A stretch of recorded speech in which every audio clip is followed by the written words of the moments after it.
Good morning, everybody. Thank you for joining us this morning. We are going to get started with this morning's workshop, Retrofitting Lawn Sprinklers for Waterwise in California Native Gardens. My name is Scott Kleinrock. I'm the Conservation Programs Manager at the Waterwise Community Center, and thanks for spending your morning with us. This is a topic that isn't necessarily the most exciting topic to a lot of people. It's not about garden design. It's not about other things that a lot of people find really exciting, like how to bring birds or butterflies to your garden. But it is every bit as important because irrigation in Southern California is one of the most common things that we see that goes wrong in gardens and leads towards gardens either not growing improperly, if not done well, or leads to plants not thriving or dying before they should, if not done well, either from too much or too little water. And we see this all the time. People who have gone through the effort, the time of figuring out what they want for their new Waterwise garden, going through the time and expense of getting it in, and then a couple of years later, they're having major problems with their plants. And more often than not, it comes down to the irrigation system that was installed, not designed well or not properly, or the operation of that irrigation system, how long and how deeply those plants are going to be watered. So if you want that beautiful Waterwise garden, if you want to bring in those hummingbirds and butterflies, then irrigation is understanding what you're doing is not optional. And that could be as simple as spending time out there with a hose, although if you have anything other than a small yard, that can be very time consuming and not the easiest or most efficient thing to do, or working with lawn sprinklers that were there and converting them to be something that are going to support your new Waterwise or California native garden really well. So that's what we're going to focus on today. But to get started, I'm going to tell you just a little bit about who we are and what we do. We are the Waterwise Community Center. Formally, we are a government agency. We are a special district similar to a school district or a fire district. And our official name is the Chino Basin Water Conservation District. We serve the western edge of San Bernardino County, including the cities of Montclair, Chino Hills, Upland, Rancho Cucamonga, and Montclair. And we also have a service area that extends to include Fontana as well. And essentially, we are here and have been here since 1949 to protect and preserve our local groundwater basin, the Chino Basin.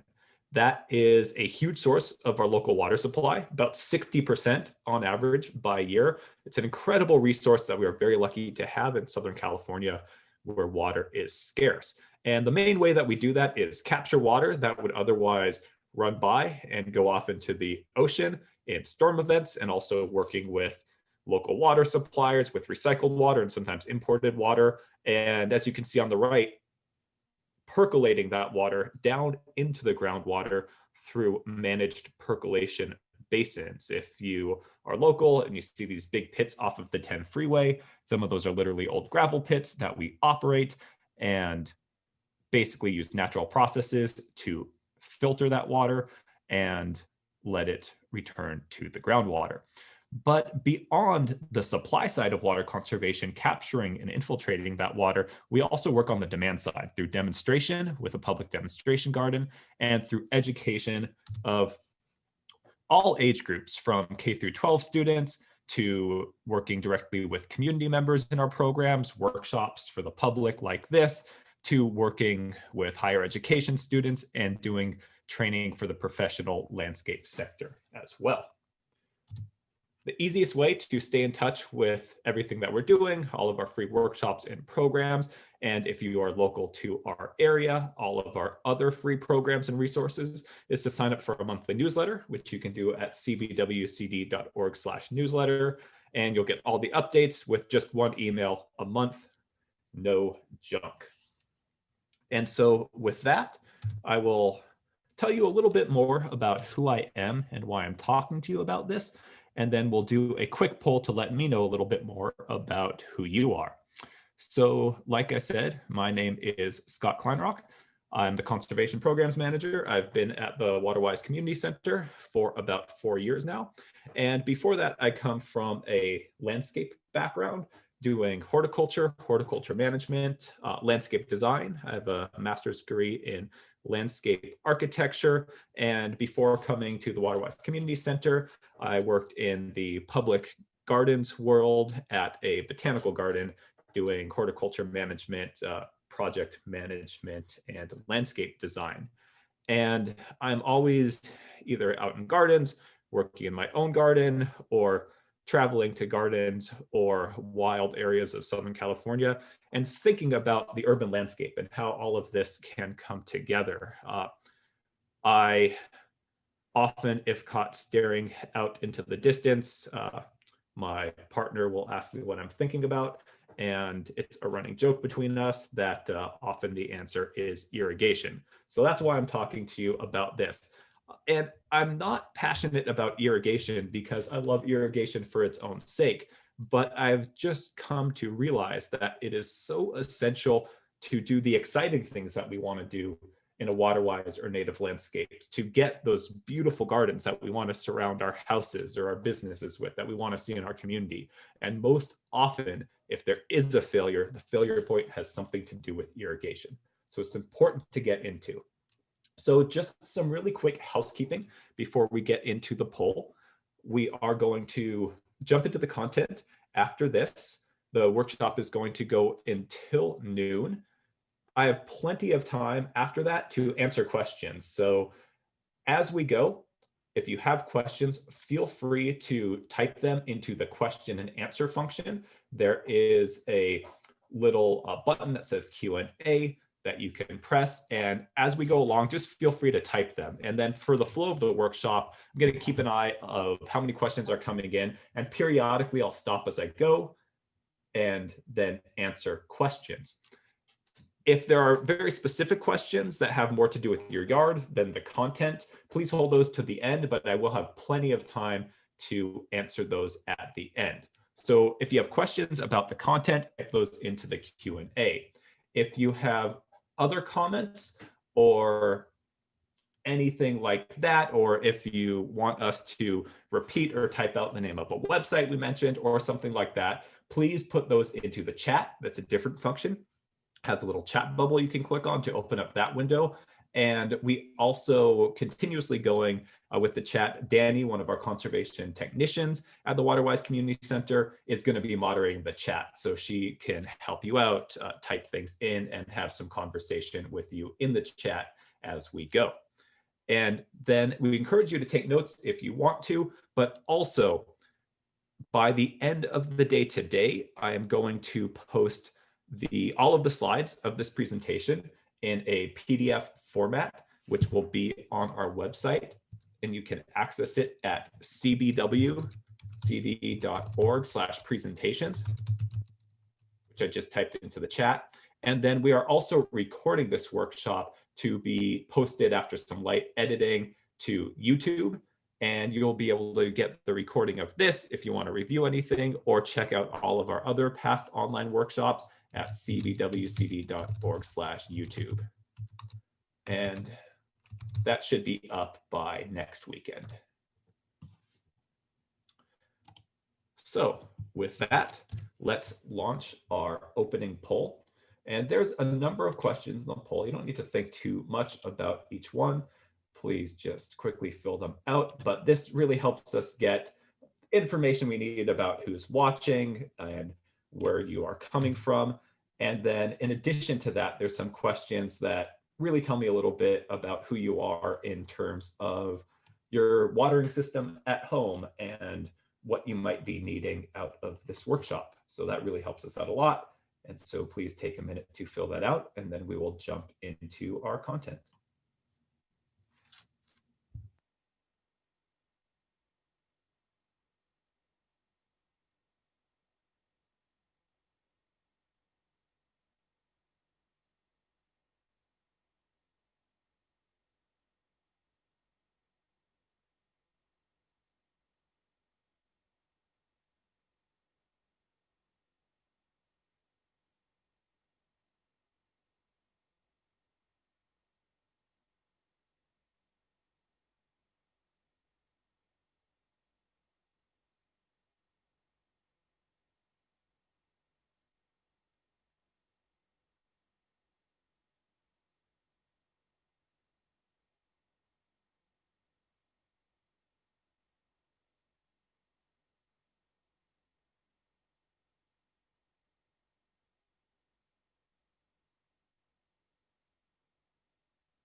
a little more than half the people have finished the poll. So for those of you who have finished, just please bear with us for another minute, and then we'll get rolling.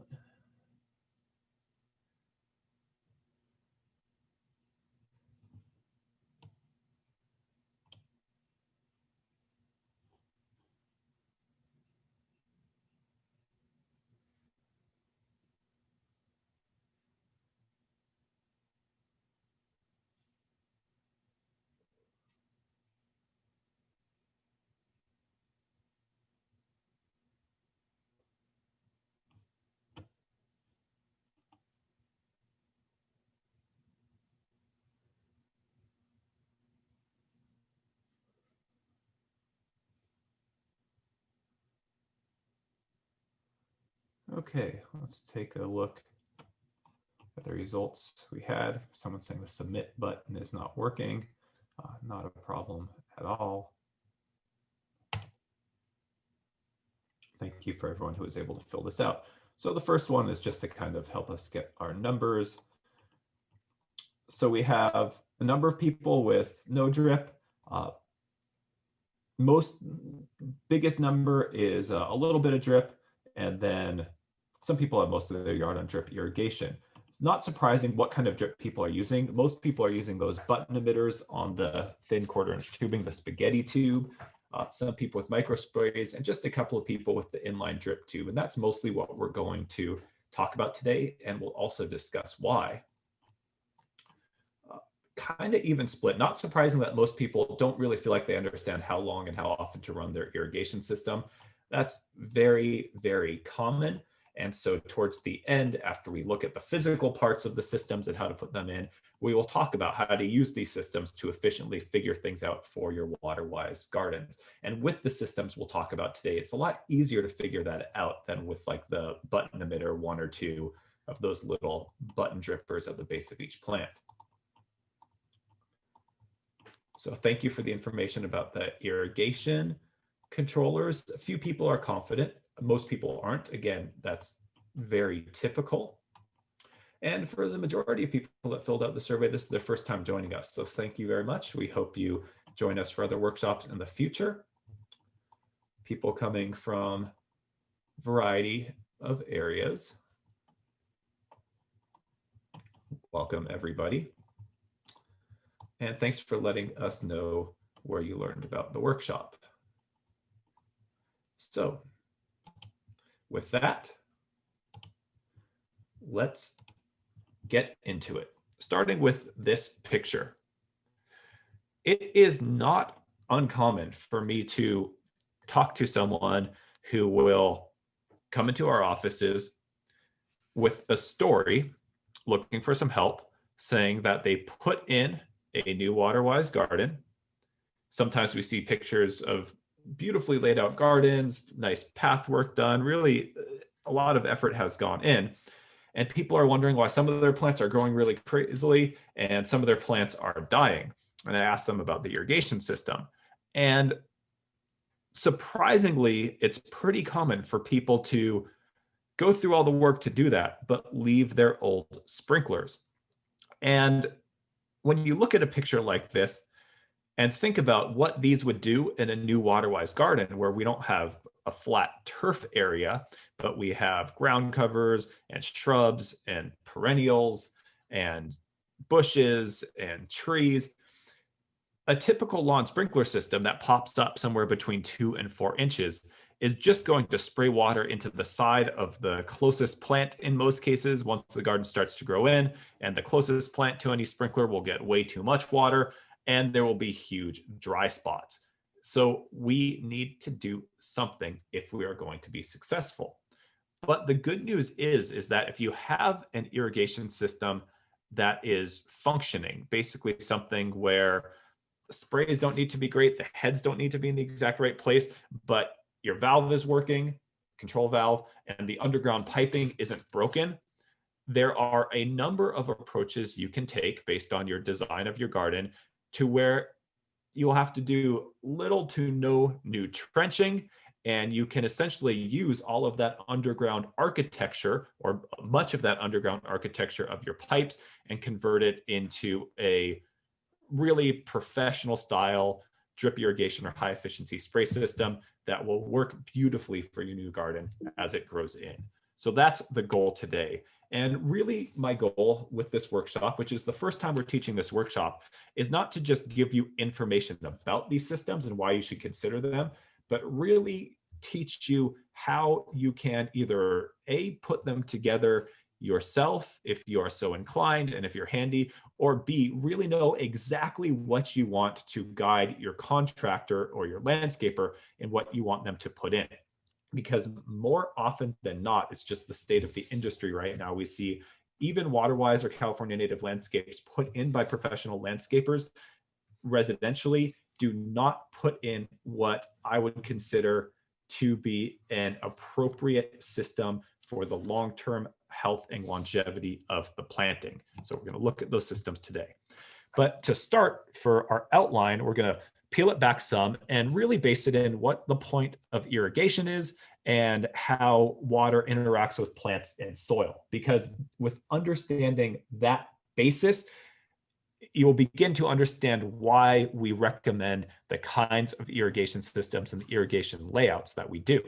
So from there, we're going to look at the recommended irrigation system types and the advantages and disadvantages of each one, because there's no such thing as a perfect irrigation system.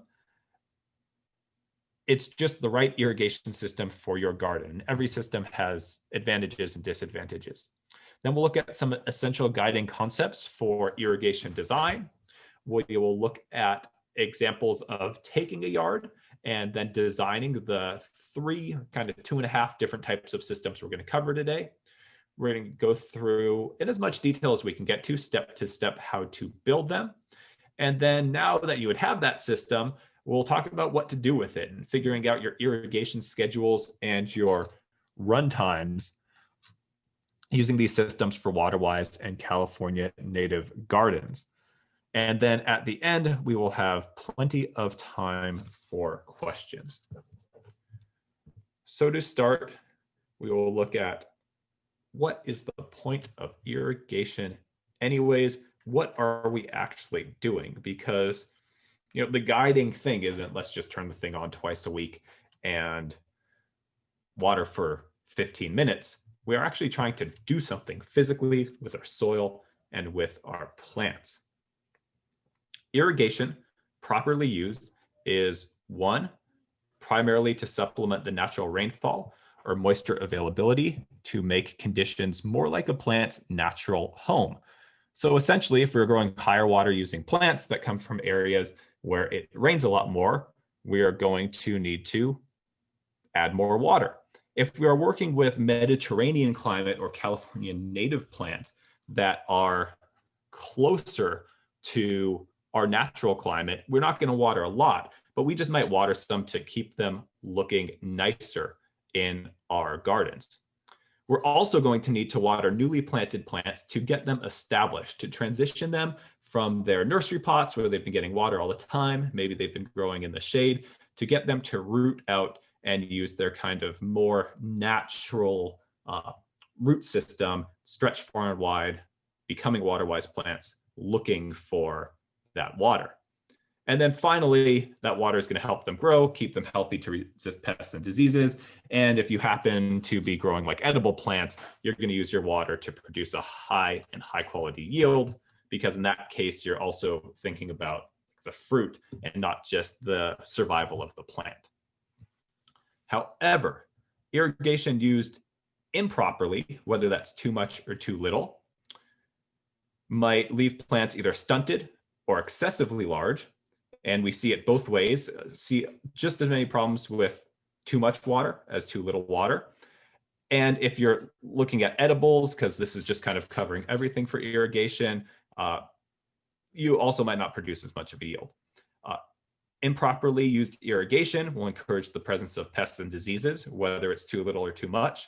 It will leave those plants more vulnerable to pests and diseases. And it can also create issues with nutrient availability in the soil. And if you're watering too much, again, for fruiting plants, more watery, bland, and less sweet tasting fruit as well. So we want to really be there in that middle sweet spot, not too much, not too little. So what is irrigation anyways, and what's the point? So this is a very simplified drawing of what's going on with water, plants, and soil. Water comes down as precipitation, either as rain or as irrigation, goes into the soil. And then water leaves the soil, becomes no longer available to the plant and its root zone through two primary ways. The first one is evaporation, just the sun beating down on the soil surface, evaporating the water, and to some degree, as the surface of the soil dries up, the soil water level will kind of even out, and so water can actually be whipped up from lower down and continue to evaporate. And then the part that our plants are using, over 95% of that is used or lost through a process called transpiration, which is how plants stay upright in the non-woody sections of plants, and it is how plants transport water and nutrients through their system, which is essentially a continuous small flow through xylem, basically the plant's capillaries, of pulling water in and then transporting that water and nutrients up. And then as it goes up, eventually it reaches the leaves and it leaves through the stomata, the pores of the leaves, in a process called transpiration. It's sometimes referred to as like plant sweat. It's not actually what's going on, but it is water coming up and then out of the plant. And that needs to be, in the vast majority of plants, continuously available. When there's not enough water to support that process, plants start to wilt. And sometimes plants get a little bit wilty in our really hot summer days and have some ability to recover from that. But if the soil gets down to a certain level of dryness, there can actually become air, kind of an embolism in the plant, and that can cause permanent damage and eventually death. So that's what's going on with water and why our plants need water to their root system. And so our goal of irrigation is primarily to just replace back into the soil what's called evapotranspiration. That's the amount of water lost through those two processes. There's going to be an amount of water lost through evaporation and through the transpiration of the plants through an area of soil. And the goal of irrigation is to replace that lost water into the soil periodically so that the plants can do what they need to do. However, plant roots also need to have access to oxygen. It can't be waterlogged all the time. So the goal of irrigation is to make that soil nice and wet when it's needed, let it dry down some, and wet it again. And our local plants that we're planting these days, our California native and our Waterwise plants, need a good dry down in between irrigation events. So if you've heard deep infrequent watering, that's what it's about. Watering through that whole root zone, letting it dry down some, watering again. That dry down brings oxygen into the soil, and then the water gives the plant the resources it needs in time.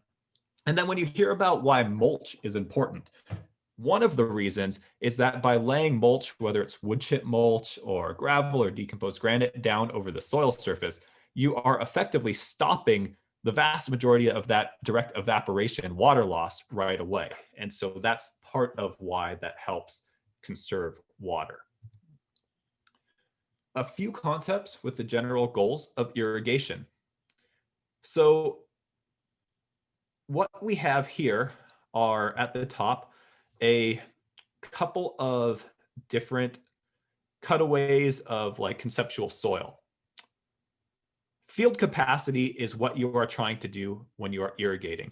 Field capacity is where the soil through the root zone of the plant has all the water that it can hold on to. But what happens is if you continue to water after field capacity, water is then just going to be lost to gravity, going deeper and deeper and deeper, eventually recharging the groundwater table. And that's important to do through natural processes, but we don't want to be watering so deeply in our irrigation systems at home and paying for that water and treating that water to drinking water standards to where we're just watering deeper than the plant roots are even going to get it and just losing that water to the system. So we want to bring that whole root zone when we irrigate up to that field capacity, that nice, even amount of moisture, and prevent it from getting to the wilting point where water is not available to plants. So that's the goal. We want to water well before we get to the wilting point, let the soil dry enough between waterings, but not get to the wilting point, and then bring that root zone up to field capacity.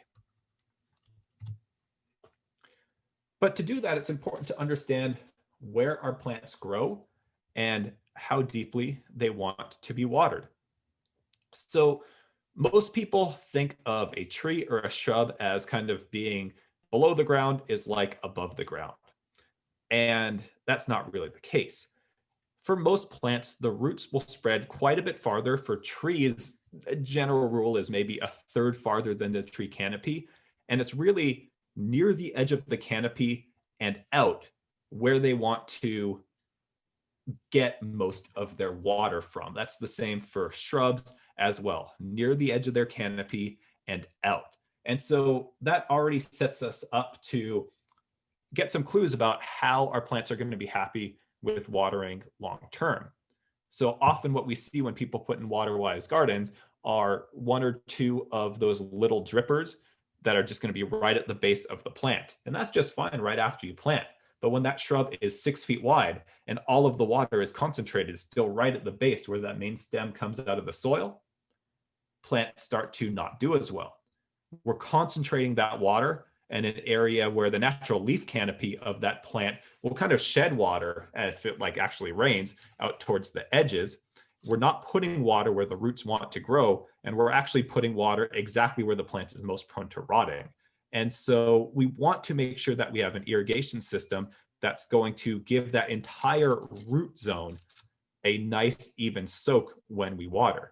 That's what's going to encourage our plants to root out in that far and wide pattern, which will let them make the most use of the rain, not have to water for as long as possible after the rain, and in case of a large tree, be structurally stable as well. If we over time put all of our water at the base of a large tree, it's going to be something that falls down in a big wind event. We see that happen all the time. So where plants want to most actively gather water is at what's called the drip line or close to the drip line. That's the most critical zone.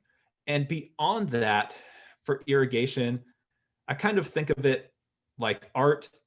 There are some system designs that are just terrible, but it's not like everything needs to be drip irrigation or everything needs to be high efficiency spray irrigation, or the only way you can successfully water plants is with the hose or with spray irrigation.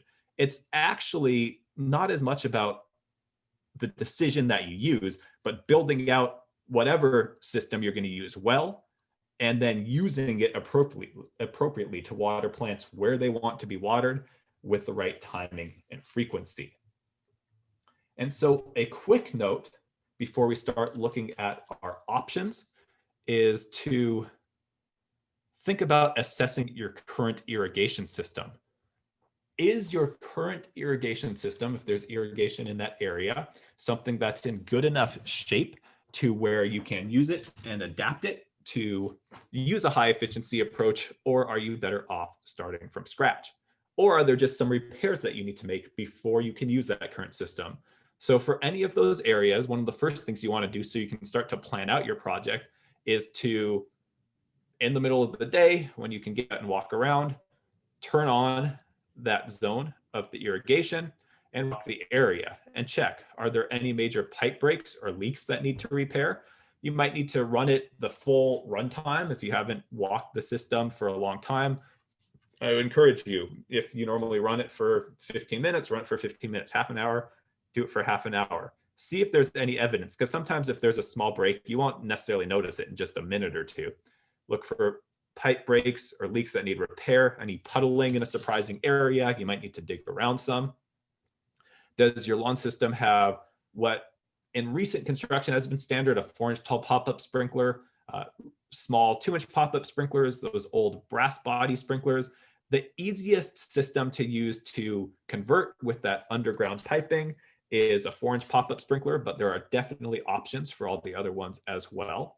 But what you choose to do will be informed by what kind of sprinklers you have in those categories, or if you have rotors, that works as well.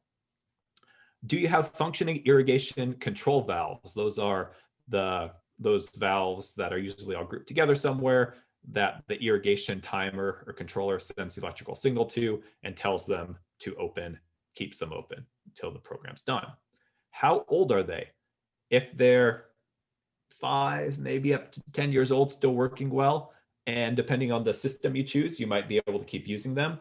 But if they are really old, if they're the old kind of brass body ones, if they're ones that are old sprinkler key kind of ones that don't even accept the solenoid from an irrigation timer, or if they are something that was kind of one of the bargain brands, or not one of the reputable brands, which are not limited to, but the most common ones are Rainbird, Hunter, or Toro, you might want to think about using this as the opportunity to replace them. You don't want to go through all the work of doing all this conversion of your irrigation system, planting a new garden, and then 3 months later, you're having problems with your valve, or it's getting stuck open, especially with a drip irrigation system, because everything is going to be buried. You want to make sure that you have a valve in good condition.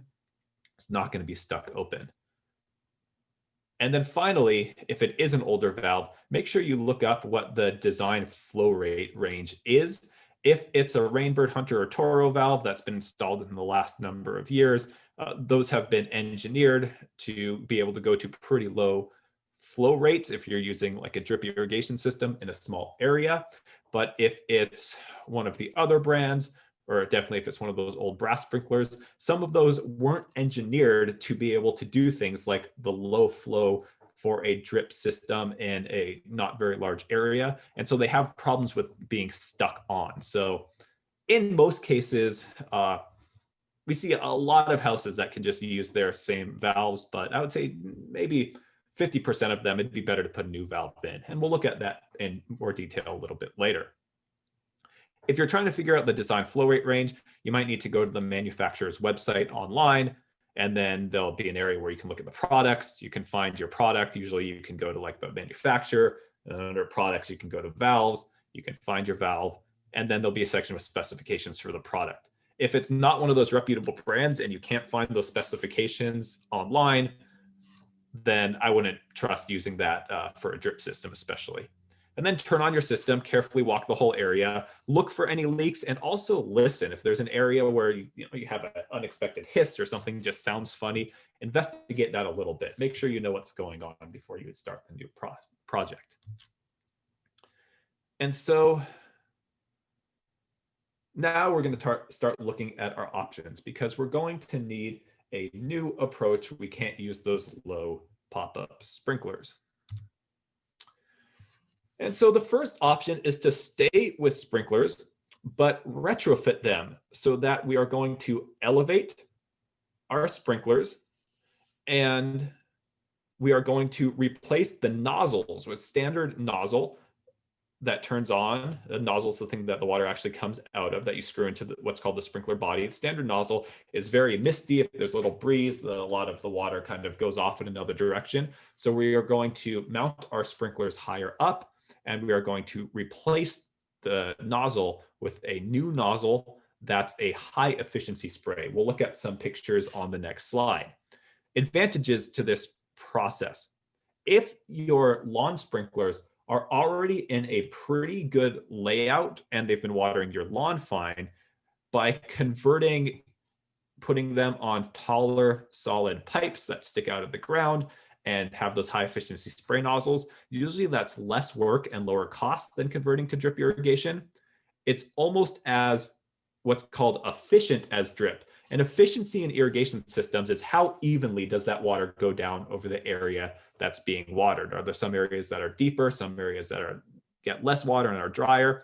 And putting together a really good system like this with that high efficiency rotating spray nozzle can be almost as efficient as drip. And unlike a lawn that needs perfectly even water coverage to be looking evenly green, our Waterwise plants don't need that perfectly even coverage if we are putting together a system that has good overall coverage, because those roots are going to grow far and wide looking for water.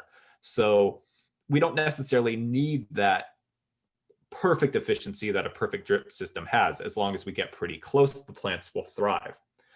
An advantage over drip with this high efficiency spray system is that it's easier to just turn things on and check and maintain. With a spray system, especially one that's mounted a little bit higher, when you turn it on, you can just quickly walk the system and make sure that water is coming out of all the places it should be. Everything's pointing in the right direction. Nothing's clogged, nothing's leaking. Whereas with a drip system, that's going to be buried underneath mulch over time. And sometimes with drip systems, you don't notice anything's wrong till plants start dying, or maybe there's a leak and who knows how long it's been going for. And then also, if you're working with California native plants, you kind of can't go wrong with a good overhead spray irrigation system.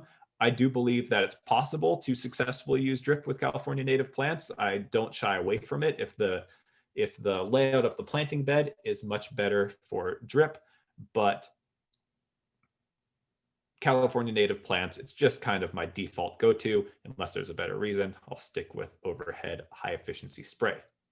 But the disadvantages, spray sprinklers just generally don't work well for planted areas that are less than about 10 feet wide, or planted areas that are kind of oddly shaped, kind of curving, or weird angles. There are some better options on the market these days, but generally for me, and also required by code for permitted new plantings in areas where landscape plants need to be submitted, if it's less than 10 feet wide, so parkway areas, for an example, I'll always go to drip irrigation. Most of the sprinklers that are less than 10 feet wide just don't work as well or as evenly. And then you'll see those sprinklers sticking up in the landscape. However, once your garden grows in, people might not necessarily notice them. But if you really want a clean look, no irrigation infrastructure seen, then that would be an advantage of drip. And so for high efficiency rotating nozzles, here's what we are talking about. So unlike the normal kind of general misting of a traditional sprinkler, here are 3 different brands. This is kind of where most irrigation is going, whether it's for lawns or for Waterwise or more diverse gardens. And so instead of that general mist, they're individual concentrated sprays of water that then rotate around, whether it's a full circle or a half circle or a 90-degree angle, they'll rotate through that. And by having that more concentrated stream of water that rotates, it's a lot less prone to blowing away in the wind. And all of that adds up to much more of the water going where it's intended to go, which gives you a more even watering pattern. So those are high efficiency rotating nozzles. Someone had typed into the question and answer, so I will answer that now. The difference between a sprinkler and a rotor. So a sprinkler is something that is normally attached to either a solid riser or in a lawn sprinkler, a sprinkler body, where there is an individual nozzle, either the kind of misting kind like we talked about, or these, and it screws down onto that narrow riser. These new ones are rotating nozzles because those streams rotate. A rotor is technically it's a sprinkler, but normally it's referred to separately as a rotor. And that is something which normally has a single stream of water that slowly rotates back and forth. And so it's putting out much more water in a single stream. And then that rotation is what gives it the coverage. And those are usually only seen in wider landscape areas, really large lawns. And they tend to be trickier to work with because they only have that one stream. Oftentimes, the ones that are full circle have to be separated on a separate valve or timer than the ones that are half circle, because they end up watering at very different rates over an area. These high efficiency rotating nozzles are a lot easier to work with in general. It's a lot easier to match them up and get a nice even soak. And we'll talk a little bit about why that is later. And so here's just an example. This is my front yard, all California native front yard when the planting was relatively young. And so you can see here in the front, this is an example over here down the side too. So you can see them, and they're throughout the landscape. As soon as things start growing, you don't see many of them. And so what was a pop-up lawn sprinkler just to the right of it over here, once it was originally a lawn, I moved that, and now we have our sprinkler nozzle, but on about 2 feet of solid pipe secured to a piece of rebar. And that's enough so that this can spray over the landscape, because there is a bit of an arc on it as well. It can go up, but if these were on a small pop-up, it would still just blast into the closest plant. So raising them up, and then in the middle of things where it gets really tall, eventually adding another layer on is enough to elevate those sprays and increase our efficiency. So that's exactly what we are talking about for that. Now, the other option is drip irrigation and what is called inline emitter or inline drip irrigation set up in a grid. So I'm going to go forward just to show you what I'm talking about and go back. So we're not talking about those individual button emitters where you have each individual part that you put together is one little thing and you're putting it onto a skinny tube. This is drip irrigation that you buy by the, for residential, most of the time, a 100-foot or 250-foot roll. And those emitters are already embedded inside that roll at a set spacing that you choose based on your soil type. Most common is every 1 foot down the line. And those aren't just holes in this line, they're actually highly engineered individual emitters to balance out the pressure down the line and put out an even drip of water, same amount of water going out at the same rate down the whole line. And what we are doing is we're not just putting that at the base of the plant, we're making a even watering grid out of those lines through the whole root zone of your garden. The advantage of this, it's the most efficient irrigation method in terms of getting the most amount of water where it is intended to go exactly. Everything is going to be buried under your mulch layer, whether that's wood chips or gravel or decomposed granite. So visually, as long as you keep your sufficient layer of mulch, you're not going to have to see any irrigation parts. And you can efficiently water small or oddly shaped areas with no irrigation overspray onto nearby surfaces or buildings. So around here in the Inland Empire, we have a lot of houses built in like the 1950s and 60s. Really common to have like a 1 to 2 foot, sometimes 3 foot wide raised brick planting bed right at the base of a house, installed with sprinklers that always spray on the house or spray the bricks and cause damage over time. Drip is perfect for that, and then can be scaled up to even very large landscapes. The disadvantage, there's a lot of stuff to buy. If you are converting from a lawn system that's in decent shape, there's going to be more stuff to buy. It's going to be a bit more expensive, and it's going to be a lot of installation work for large areas. They tend to be fragile compared to well-designed spray systems, just meaning like if you look at the kind of maintenance and fixing things that you'll need over like a 10-year period, you'll probably have like more tears and leaks and things to be repaired than a well put together spray system. As long as you're on top of it, usually those repairs are not very hard to do. But the problem is that you might not notice the breaks until either plants are stressed or water has been wasted because everything is buried. So that's kind of one of the trade-offs with a spray system. If a pipe breaks, you might go out the next morning and there's water all over the place and it's just one night and you can notice it. But with a drip system, sometimes if you have a couple of cuts or leaks in the line, by the time you notice it, you might not have any idea how long that's been going for. And when that happens, if there was a leak that started a month ago, you might have just lost all of your efficiency for the year over having a spray system that is a little bit less efficient, but would be a little bit more durable. So this is what I said, where there's no perfect system. It's really about what's going to work best for you. And I use both of these systems just depending on the planting area and the planting. So again, this is the drip.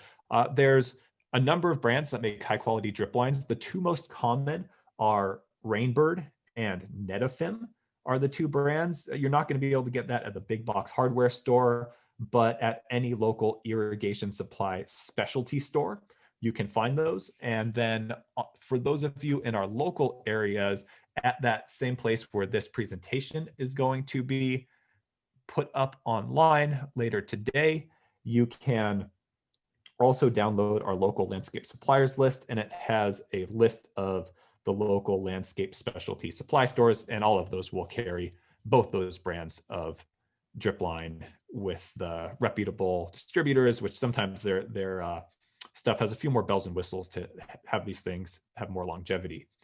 There's a couple of different styles of fittings that work when you need to connect pieces of the drip line, when you need to have it go on angle or have it tee off. And so those are called fittings. And the two styles of fittings, and these fittings are made by a variety of different manufacturers, are compression fittings and insert fittings. Compression fittings go around the outside, and then this tube inserts into it. And those are a little bit easier to put together, but they don't last as long. We see a lot of problems with compression fittings. Usually they're fine for the first couple of years, then you're like 5, 6, 7. They tend to kind of fall apart some. Our demonstration garden at the Waterwise Community Center was put in with compression fittings, and we found a lot of big leaks and had to do a lot of work repairing those compression fittings. We only use the insert fittings with our in-house staff. That original system was put in by an outside contractor. These fittings insert into the tube with these barbs, and it's a much more secure, much more durable long-term solution. It just takes a little bit more kind of muscling it in to make it work. So one reason I normally don't like to encourage specific brands, but I am partial for homeowners to Rainbird's brand of insert fittings, because they have a system where they have this insertion tool, and there's this extra little ridge in all of these fittings where that can snap into this tool. And then instead of having to push your palm against the individual fitting, you can use this whole tool, which has a nice wide area that you can get your palm against, and you can get a lot more leverage to get that thing in. It's a really nice, convenient system. And so here's just a few examples. So for a kind of small, narrow area like this, parking lot, park strip, I will pretty much always go to drip. That's just the most efficient, easiest way to do this. And you avoid overspray into the parking lot, which can cause damage to the asphalt over time, overspray onto cars, onto the sidewalk, which could be a trip and fall hazard. It's definitely the best way to go. But once you get up to a larger landscape, to really install a good quality drip system, if this whole area was going to be planted, this is literally what you're looking at. When we talk about a grid, this is a grid where your lines are going to be spaced depending on your soil type. Usually 18 inches apart is average. Occasionally people go to 12, not really necessary for landscape plants. Maybe if you're doing like bedding flowers or something like that.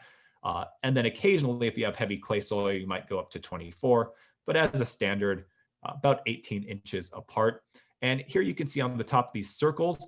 And what happens is, even with sandy soil, once the system runs for a proper runtime, you might still see some circles and some dry soil at the top. But each of these circles continues to expand in every direction as the water goes down into the soil. And so by the time it gets through the root zone, you will have an even deep soak, as if it rained over this whole area, which is what the wide stretching roots of the Waterwise plants want, but it just didn't go through the air at all. There was no evaporation. So that is kind of the example there. And so there's a couple of different approaches, but here's an approach where it's kind of using that system. And so if the whole area is going to be planted, it would go like this. But if there's going to be pathways or other things, you can separate it out into some individual zones, and you don't need to water underneath pathways or things like that. And so if you have an existing irrigation system that you're retrofitting, you might remove one sprinkler in this area and then connect that pipe to the drip over here, remove one sprinkler in this area, connect that pipe to the drip over here, and then cap off any of those sprinklers that you're not using. And so we have some questions. So from Max, who's in Florida, thanks for joining us from all the way over there. And so wondering why California natives like overhead spray. In Florida, they avoid overhead irrigation to avoid fungal and insect issues. So the reason in general to default to overhead spray with California natives is that they can be vulnerable right at the base of the plant, where the main stem or the trunk goes to the soil, the root crown area, to rotting when the soil is hot and wet. So Florida, hot, wet soil is very common. In Southern California, when it's hot, it's dry, and it's normally only wet when it's cooler. So a number of our California native plants, especially the ones that grow in full sun, did not really evolve to deal with the soil pathogens that are present in warm, wet soil, like the plants from areas that commonly have warm, wet soil, have evolved. And so one of the things by using overhead irrigation is that the plant's natural kind of canopy and leaf system kind of will funnel water towards the edges of the plant and won't have it concentrate right at the base of the plant. And that's why those individual button emitters are so bad.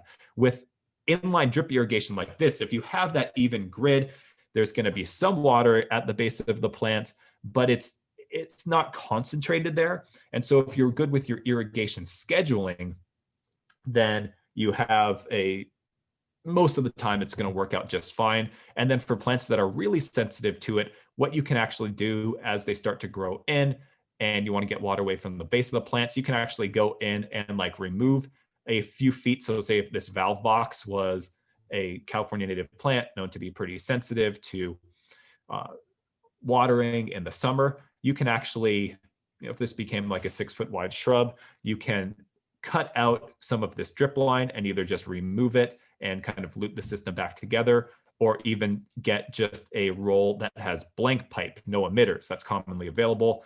And you can splice that in instead, so there's no water going directly to the base of the plant. From Sarah, is there a limit to the height to place a nozzle? She would like to have them really tall, 5 or 6 feet tall. A couple of things. There's no theoretical limit, and I do know someone who had like an orchard area where her sprinklers were like 6 feet tall, and she just basically made it rain. That is okay. You're going to have to support them really well. I would encourage you to look at the arc of the sprinklers as well, because my sprinklers, I have some of them that are now 4 feet tall. I doubled up those 2-foot tall risers.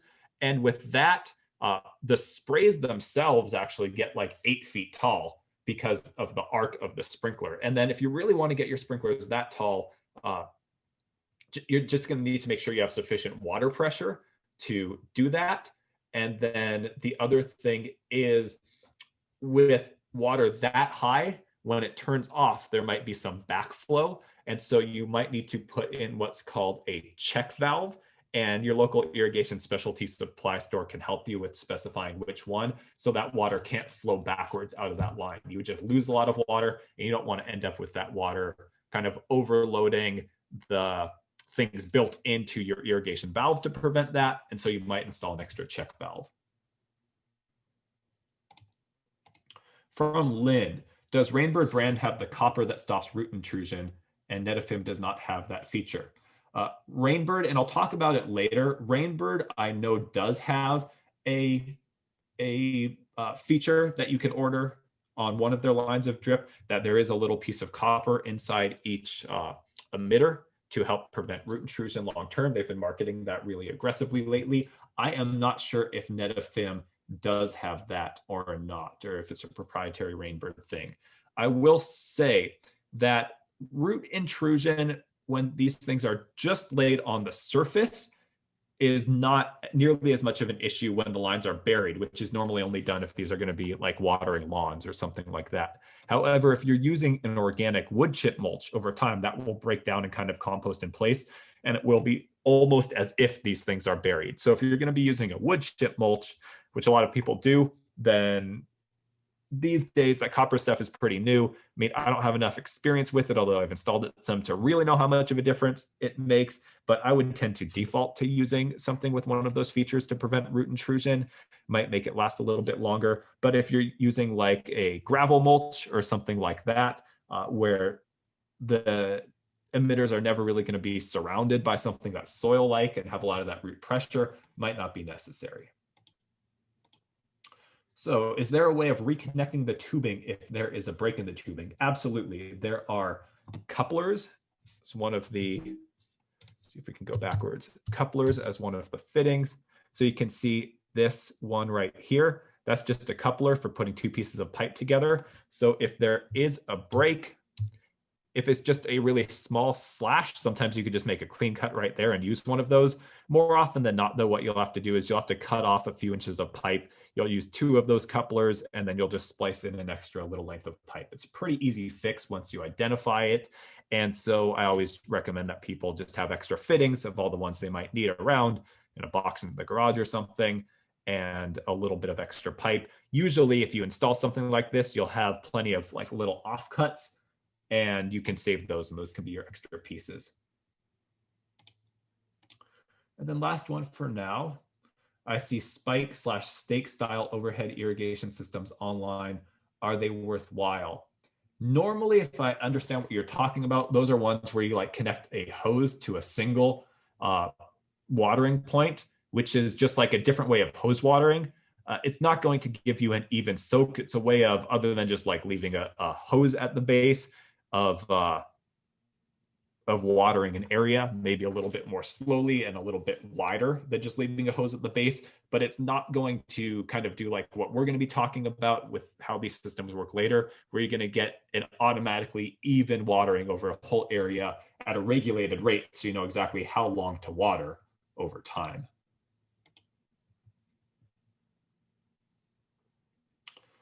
Okay. Oh, and then thank you, Max, for typing in. So Max does use Netafim, and it's a line that does have the copper anti-intrusion feature. So you can get that both with Netafim and with Rainbird. Thank you very much, Max. I appreciate you letting us know. Okay, so with that, we've looked at some very basics with the design, with the kind of two types we're going to be looking at. And we're going to look at a couple of different approaches to installing that drip later on. But basically what we're going to be looking at, the two recommended systems, are that overhead high efficiency rotating nozzle on that taller solid riser, and then the inline drip grid. So we're going to look at a couple of design essential concepts to understand going into this before we actually do an example showing how you might take a single yard and design each of these systems. So a key irrigation design rule. You probably know that there are different types and different sizes of pipe. You can only put so much water through a pipe. That's why there's different sizes. That sounds really simple, but it's an important thing to understand. Standard on a residential property, all of our valves and our piping leading to our valves is going to be 3/4 inch pipe. If you have a really large property and a larger water meter, maybe you're working with 1-inch pipe. And unless you're like a huge high-end estate, you're not going to have anything bigger than a 1-inch pipe. But 3/4 inch pipe is what we see day in, day out. I have a 1/3 of an acre lot. I'm using all 3/4 inch valves, 3/4 inch pipe. Sometimes with sprinkler systems, you'll see 1/2-inch pipe, and that is a little bit cheaper. If it's just like the end of a sprinkler line, just have a couple more sprinklers to go. That's sufficient for water flow. In general, I always keep things simple, less parts to have. If I need to fix something, I just go with all 3/4 inch, and I always have a little bit more capacity. If you are designing a system from scratch, it's important to know off of each pipe how many gallons of water of like demand you can put. So demand meaning with those sprinklers or that drip system is pushing through all of the water that it's designed for, with either its nozzles or the drippers putting out the water at the rate that you'll read about with the product, and we'll look at that later. How much water would it demand? Would it want to flow through it? And for a 3/4 inch pipe, if you're designing a system from scratch, you're going to need to know that you want to keep that demand below 8 gallons per minute. For 1/2 inch pipe, that's 4 gallons per minute. However, if we are doing a retrofit from a functional lawn sprinkler system, we can skip a lot of that math, and I will tell you why. If you are interested because you don't think your system is really going to be able to be retrofitted, you need to know how to kind of design that and specify the pipe size from scratch. That's fine. It is doable. That goes beyond what we can really get into today. However, if you go to our YouTube channel and you look up the efficient irrigation for fruit trees and vegetable gardens class, I do a section on spray and a section on drip. And because we are assuming people are building those from scratch, we get into those exact same concepts of how to design that. So you can take that section of that workshop, combine it with what we have here, and get the information you need if you need to go from scratch. Fortunately, because we're working with high efficiency systems, and one of the things that helps them be highly efficient is that they put out water slowly. Normally, if we are taking a lawn sprinkler system that was designed decently, even if it needs some fixes, we're going to be putting water out slower into that area. So our pipes will already be sufficient for however many square feet we're going to be watering with these improved efficiency systems. So hopefully that makes sense. And the reason why we need to keep this in mind is because if the supply and the pressure is there, as we put more sprinklers or longer lengths of drip line out, those pipes will try to put more water through that pipe to feed that demand. And the water to do that will have to flow faster. So if you want to put 8 gallons per minute through, that can go quite a bit slower through a 3/4 inch pipe than it can travel through a 1/2 inch pipe to get there. Once the flow of that water gets fast enough, and for those of you who might be more technically inclined or just curious, it's actually defined as 5 gallons, or 5 feet per second is the speed that it's defined as. Once it gets past that, you can get what's called water hammer. So that's like you have in an old house where the pipes have corroded and gotten smaller. You open up the sink faucet and you hear the hammering. That's the same thing that can happen underground in your pipes if the water is traveling too quickly and then needs to go into a 90-degree turn. Over time, that impact can harm components, cause things to fall apart, cause things to crack and leak. So that's why we need to know about it. But just if we are retrofitting a system, the important thing to know is you can only put so much water through a pipe. So we can't just keep adding on more and more and more line or sprinklers. You're also going to want to make sure if you are going to be expanding an existing system or you're going to be adding more coverage on, that you have enough water flow. Now, if we are staying within these specifications, well, below 8 gallons per minute through the pipe, if our water flow exceeds 8 gallons per minute, then we'll be able to do everything. So that test is pretty simple. Get a 5-gallon bucket, add a hose bib, see how long it takes to fill it up.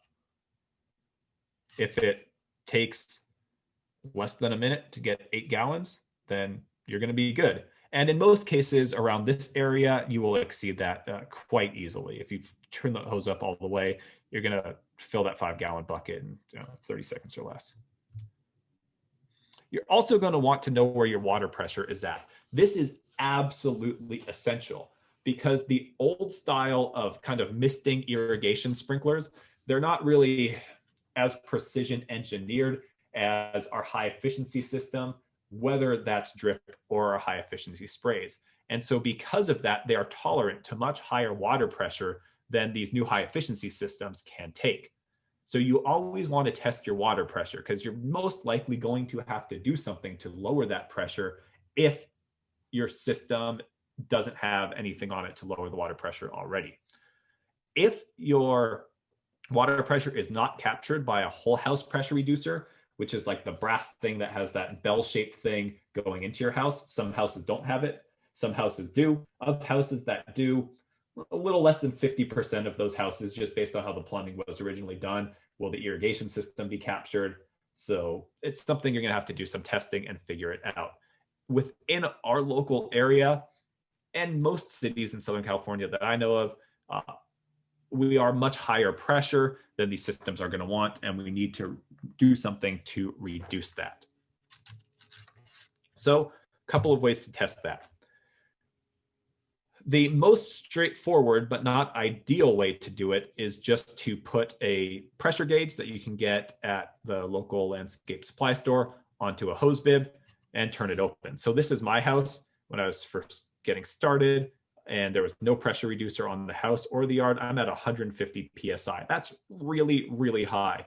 Just to compare it, our high efficiency sprays and our drip lines want to be between 30 and 40 PSI. So that's almost 4 times what the pressure wants to be. PSI stands for pounds per square inch. So those systems just would not work.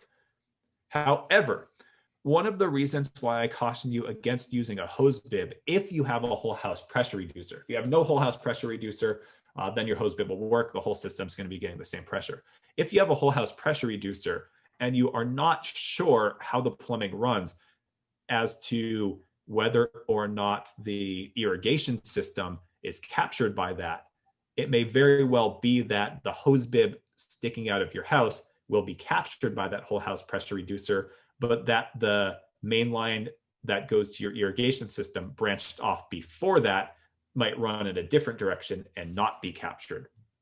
So the most kind of surefire way to test that, if you have a functional irrigation system at all, is to get this style of pressure gauge, which is the same kind of first part, but this plastic T part is part of it as well. And again, you can get this from any local landscape supply store. And so what you do is, whether or not this is just a riser or you have a pop-up sprinkler, you'll pull out your sprinkler, you'll grab the stem of it, you'll carefully take off the nozzle. Doesn't matter which nozzle you have, high efficiency, normal nozzle, doesn't matter at all.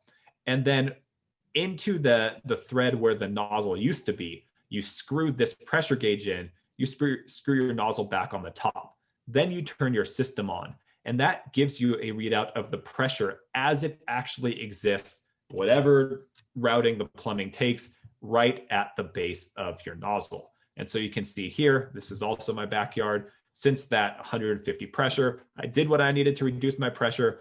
Now I'm at 38 PSI at this nozzle. Perfect, exactly where I wanted to be.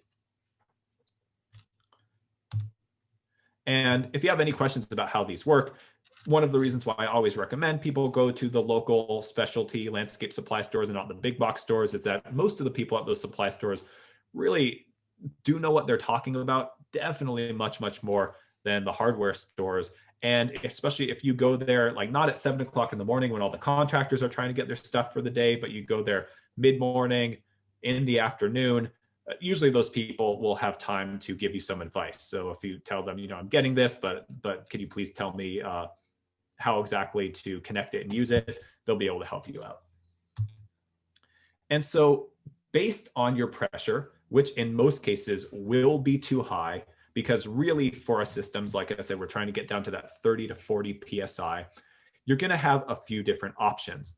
And we'll go through them, talking about the largest, kind of most expensive option, and then down. If you have really, really high pressure, like I did, 150 PSI, you're going to want to install something like this, which is a Wilkins pressure regulator.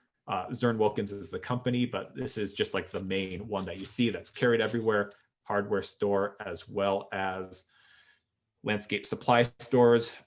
Essentially, it's a whole house pressure reducer, but you would also install one of these on the line that goes out to feed your whole irrigation system as well. That can take up to 300 PSI. So anything that your city water high pressure is going to be sending to you, and that could regulate it down as much as you need it to, all the way to get you into that 30 to 40 range. If your pressure is not quite that high, but still high, you can install a pressure regulating filter or just a pressure regulator seen on the left, right at the valve.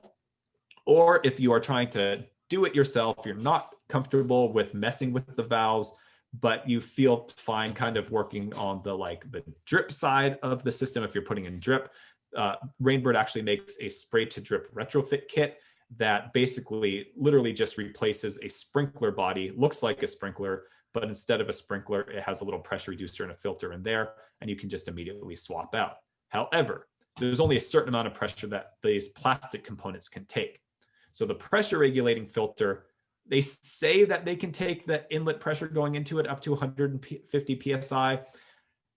They're specified that way, but personally, I'm not really comfortable with that.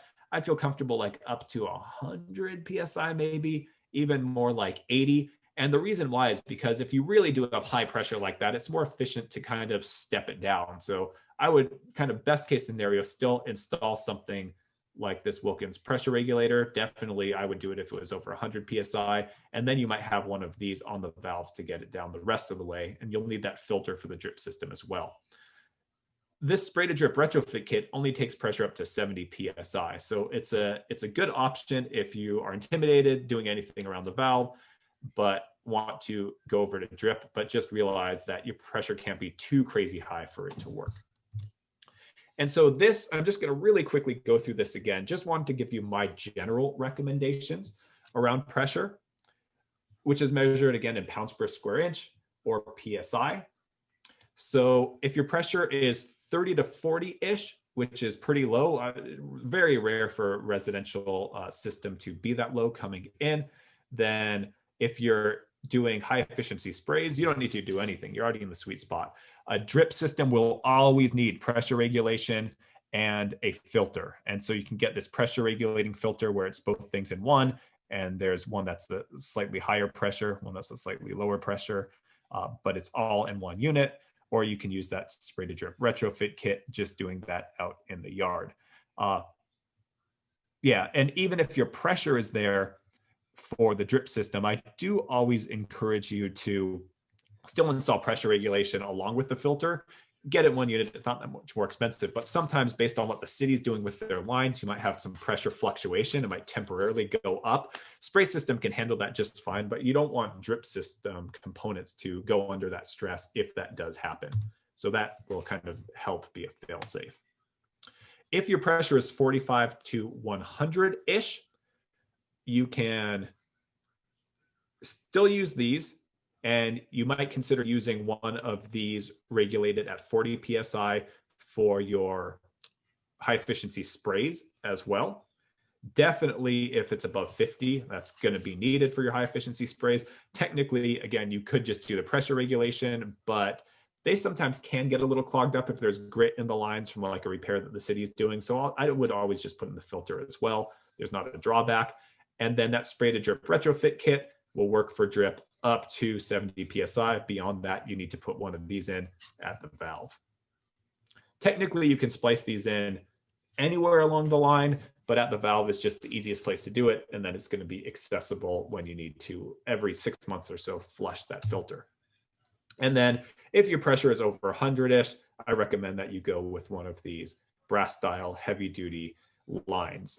Because my house didn't have any of it at all when I was redoing my system, I was able to find a point on the line to install actually ended up being a 1-inch one of these that captured the house and the landscape. But for example, when I was redoing my parents' front yard, they already had a whole house pressure reducer, but very high pressure to their landscape. And so right before the valve manifold, where all their irrigation valves were going to go, I had to put a separate one of these in. And so that is pressure. It's not the most exciting thing, but I will say that this is one of the most often things that we see wrong with drip irrigation and people having problems with drip irrigation is that they didn't do anything to regulate the pressure. And it's not an option for drip irrigation. That will cause problems. It's like saying you're going to build a human body, but not put a liver in. It's absolutely needed. And so essential concepts for spray. Well, the first thing and most important thing to know about spray is that all spray nozzles are designed for what's called head-to-head coverage. This is how they are made to work. They are not engineered to put down water evenly over an area without head-to-head coverage. That evens out the areas that naturally they're going to have wetter and drier zones. And so by head-to-head coverage, we mean that as close as possible, so you can't always get it perfectly because all of our yards aren't perfect rectangles, but as close as possible, the spray radius from each sprinkler is going to basically just about hit the center of all of the sprinklers that are directly across from it or next to it on either side, and vice versa. And then when you get to the end of the line, you'd have one that only goes halfway, be like a 90-degree spray, only go halfway. Sometimes we see sprinkler systems that are installed like below, where it's only the edge of the sprays hit each other.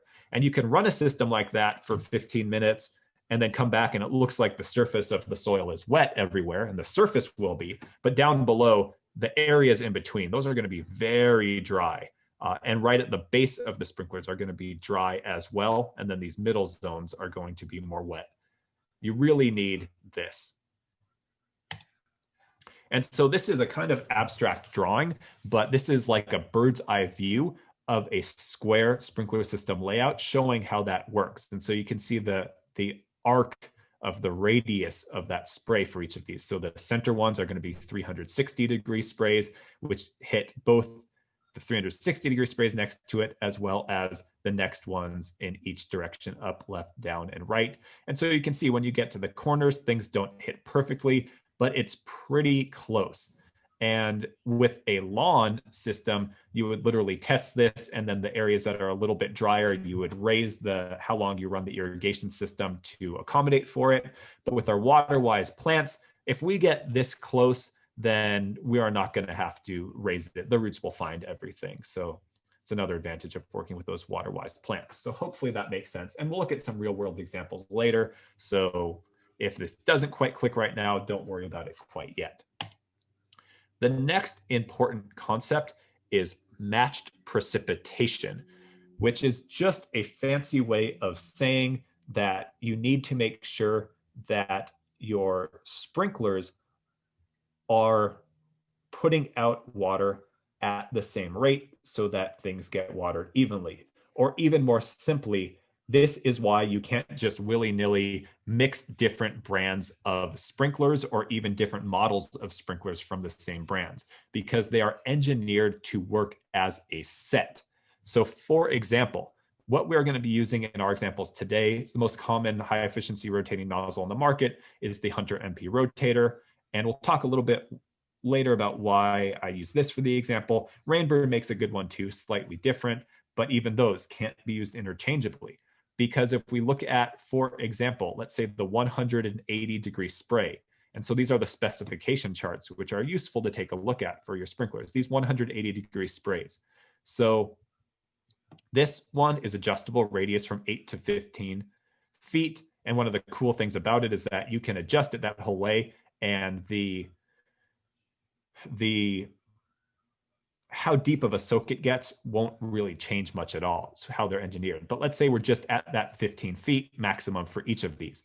For that 180-degree spray for the Hunter MP rotator nozzle at that 30 psi radius, the gallons per minute coming out of this sprinkler is going to be 0.34 gallons per minute.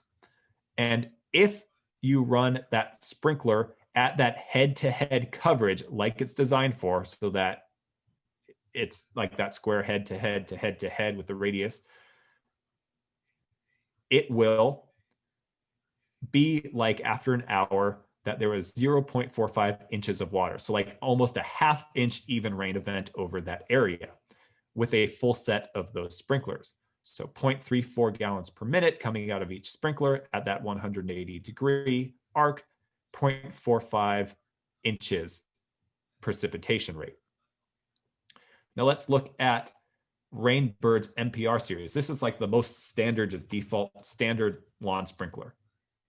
At 30 psi, our flow gallons per minute, 1.85 gallons per minute instead of 0.38. Our precipitation rate equivalent, 1.5. So instead of close to half an inch, we are at over 3 times that, 1.5 inches. So what does that mean?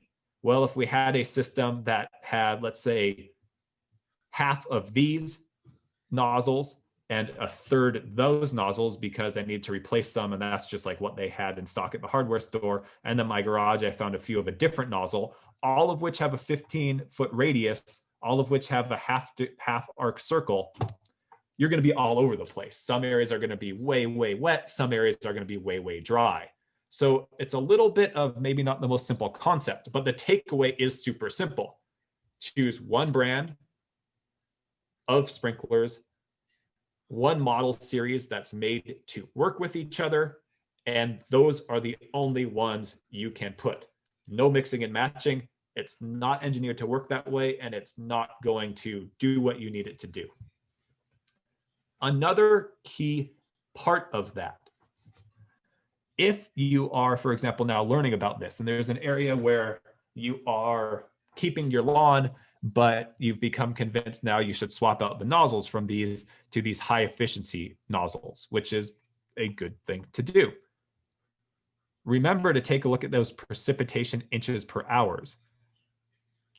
So if you are changing out to go to a high efficiency nozzle, which may mean that you need to water less overall in terms of the gallons you put out because that water is getting a more even soak. You absolutely need to remember that those less efficient nozzles are rated to put out 1.5 inches of water per hour. These might be closer to 1 inch per hour. When you make that change, it does not mean that the plants need less water. Remember, that's based on that evapotranspiration demand. The plants are going to need the same amount of water. The efficiency is just that these sprinklers, through both how they're engineered with the flow and also because they put out water slowly at a much more gentle precipitation rate, that gives the soil more of a chance to absorb the water. It's not pooling up and running off in a different direction.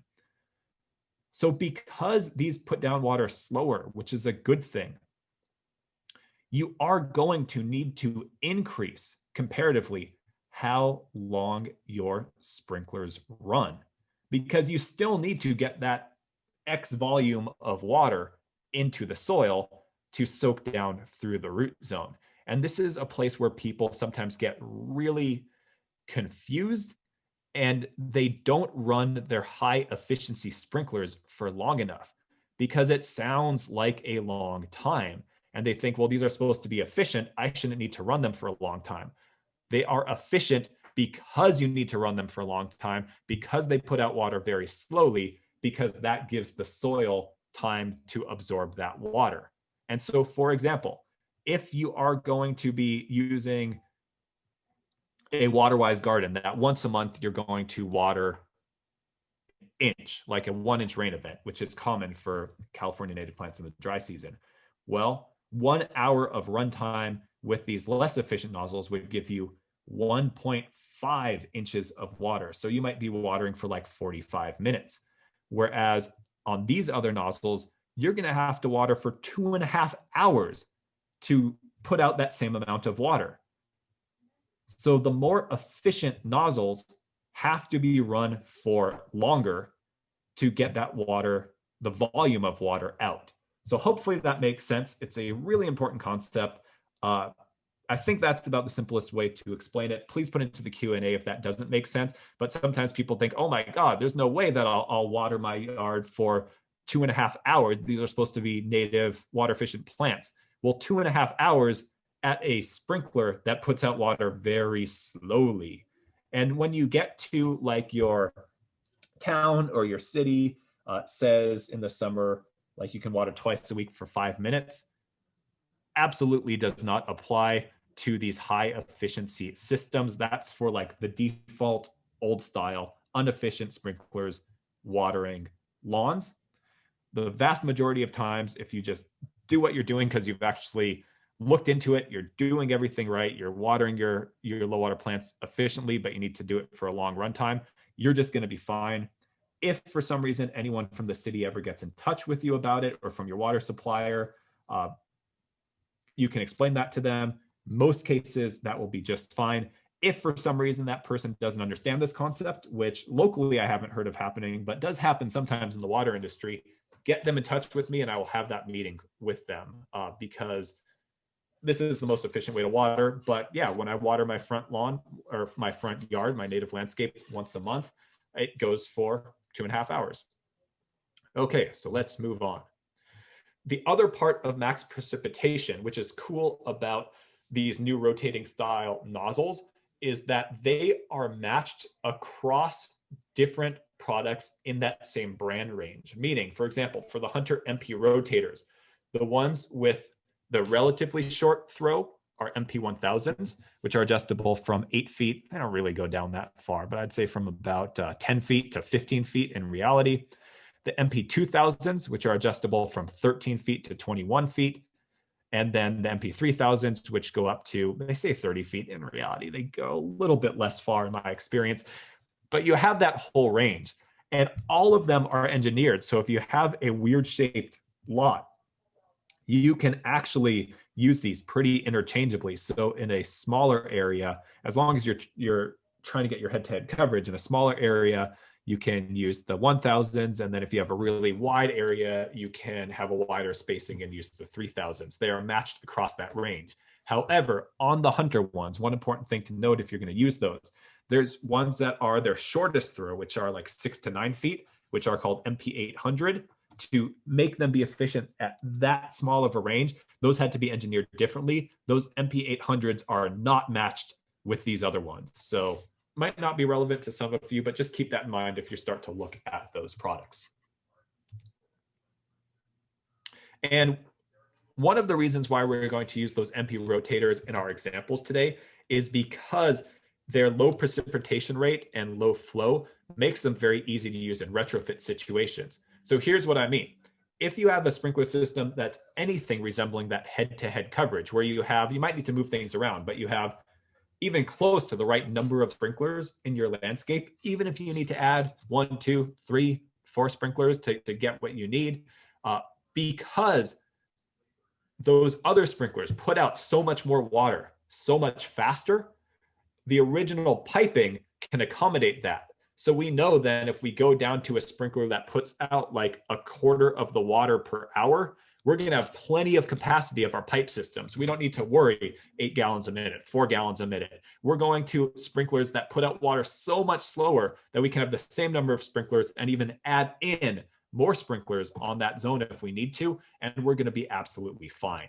So that's just one of the reasons why I like the MP rotators, is because of how slowly they put out water. So this is just kind of a note. We already talked about some of these things. If you're designing the system totally from scratch, you draw out your design, count the sprinkler heads that you're going to have, figure out the water demand.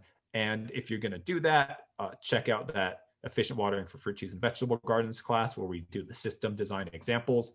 However, for the retrofit, because we're using those Hunter MP rotators, those low flows, we're going to be good in every situation that I've ever seen.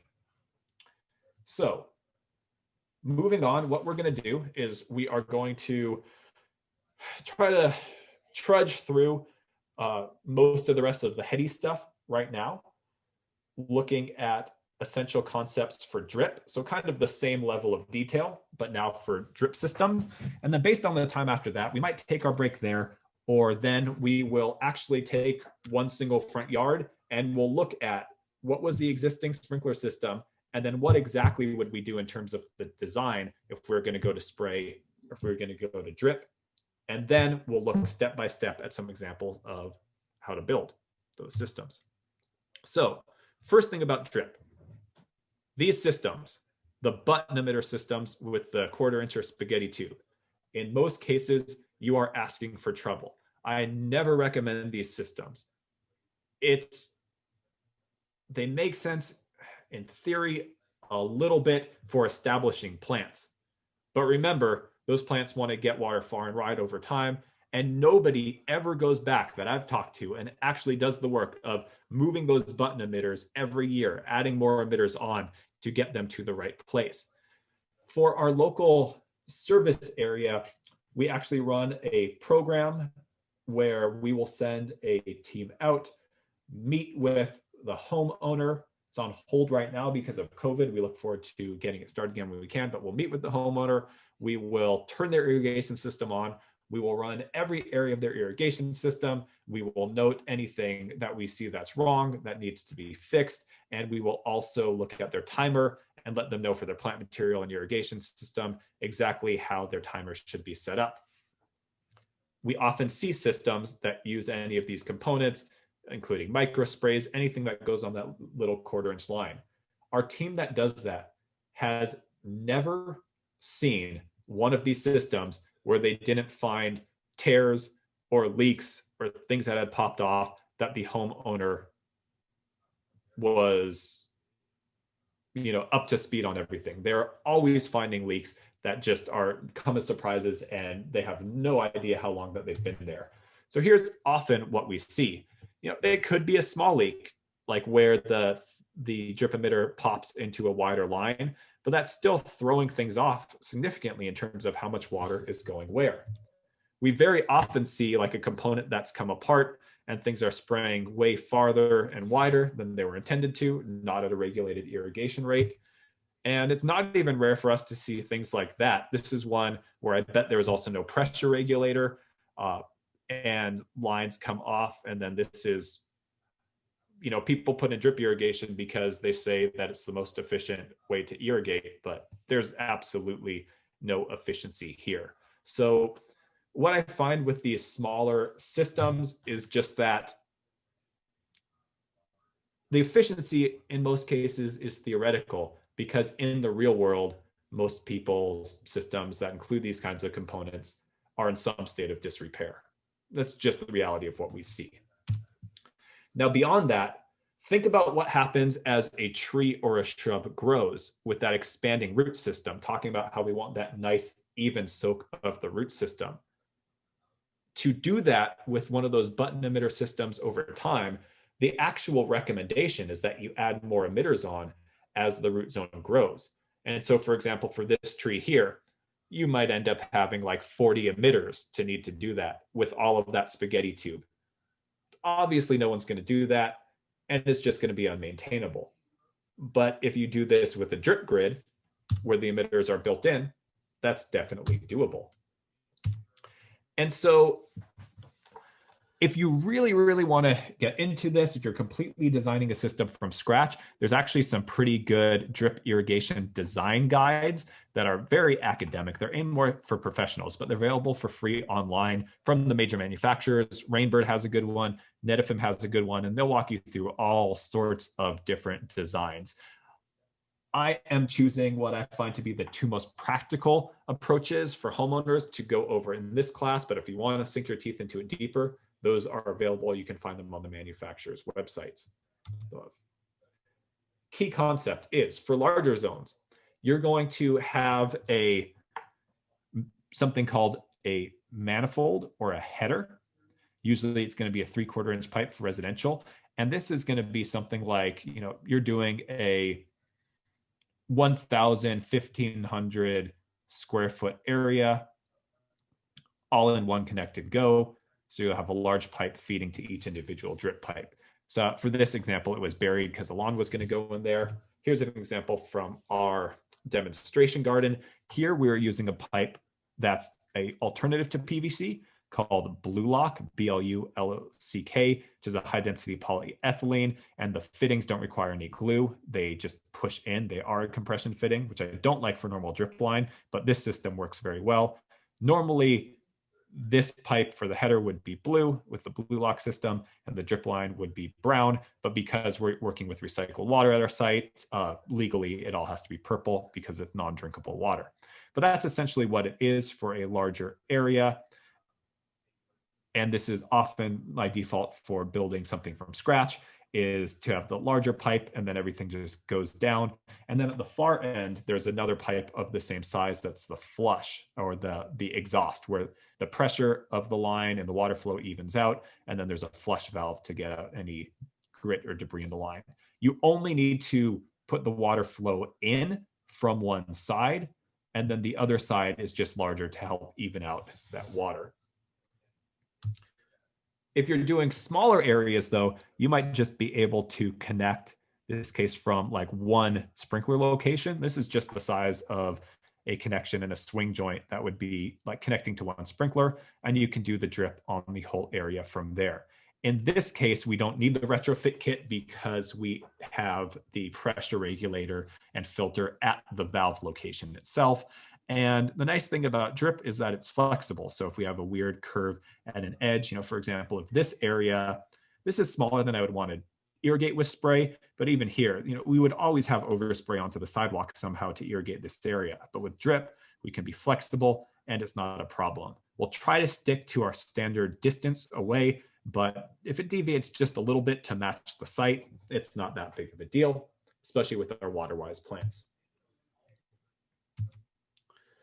And so one important thing to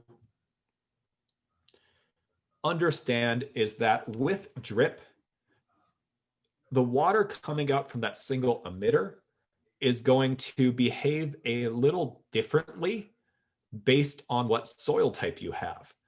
So from a single emitter, putting water out at a single rate, let's just say 0.9 gallons per hour, which is a very common rate.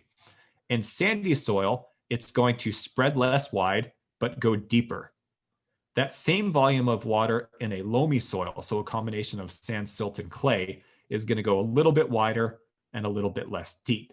And then in a clay soil, it will go much less deep and quite a bit wider. And so that has an implication for our spacing and our emitter rate that we will choose based on our soil for our drip lines. It's really important to get the right specified drip line and your spacing down, because that's going to kind of set how the whole thing works. So if you know your soil type, you're going to want to match what kind of emitters and what spacing you used based on that soil type.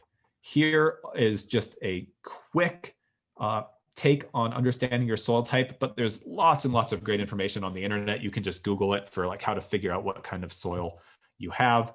And there's some that are like you put your soil into a jar, you shake it up with water, you let everything settle out, you can get a guide. And some are just more about feeling your soil.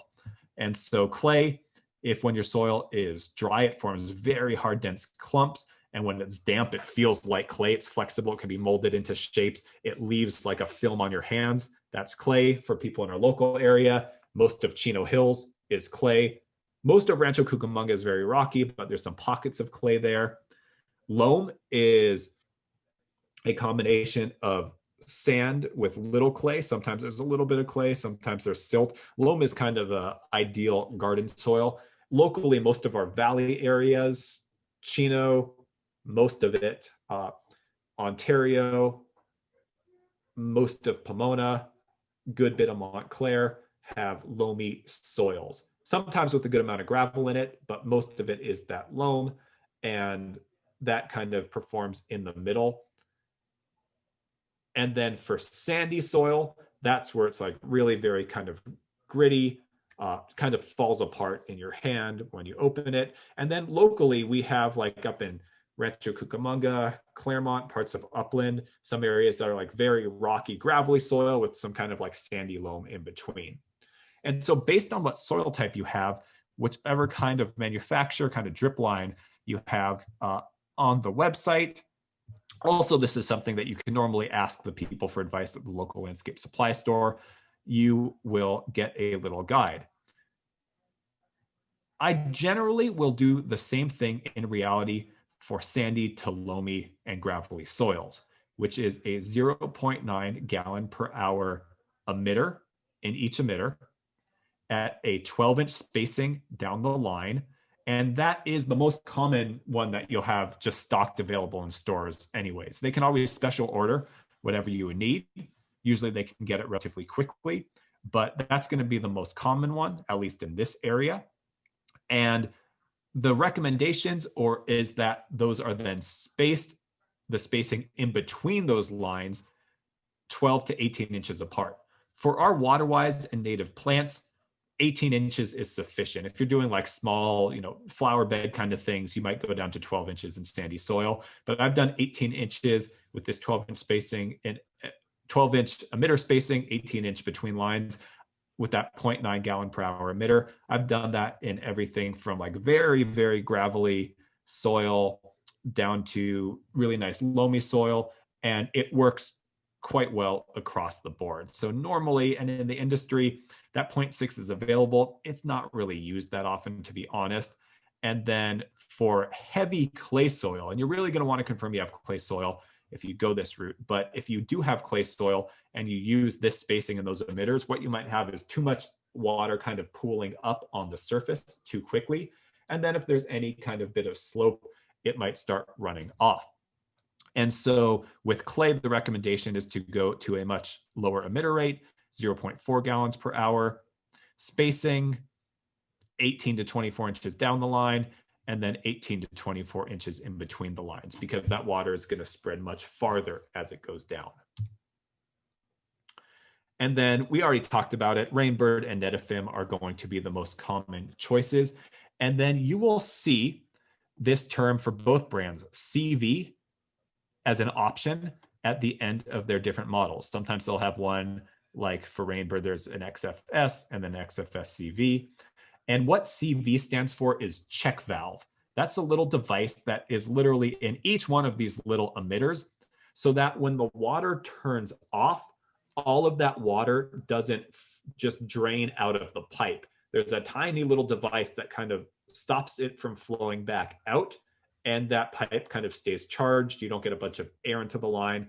And if you're watering or using this on a slope at all, it's really essential, because what will happen without the check valves is that the water will just all drain out through the lowest point, and that area will get way too much water.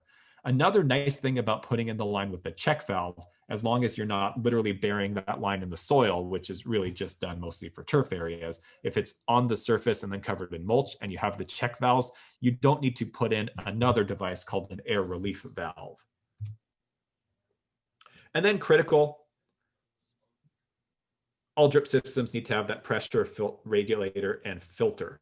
So we already talked quite a bit about it. The one thing I will say is that the two available in this single kit, which is made by Rainbird, are one that's 30 PSI and one that's 40 PSI.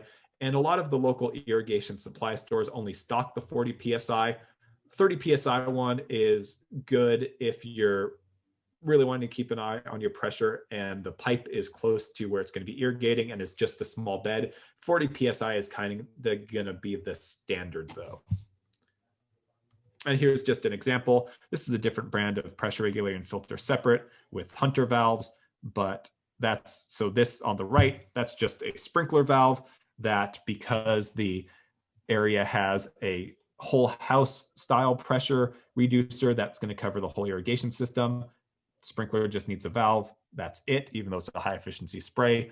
And then these are to a couple of drip areas. So same exact assembly, but just with the filter and the pressure regulator. And so this goes out, but if you want to refer back to it, the emitter recommendations and when laying it out.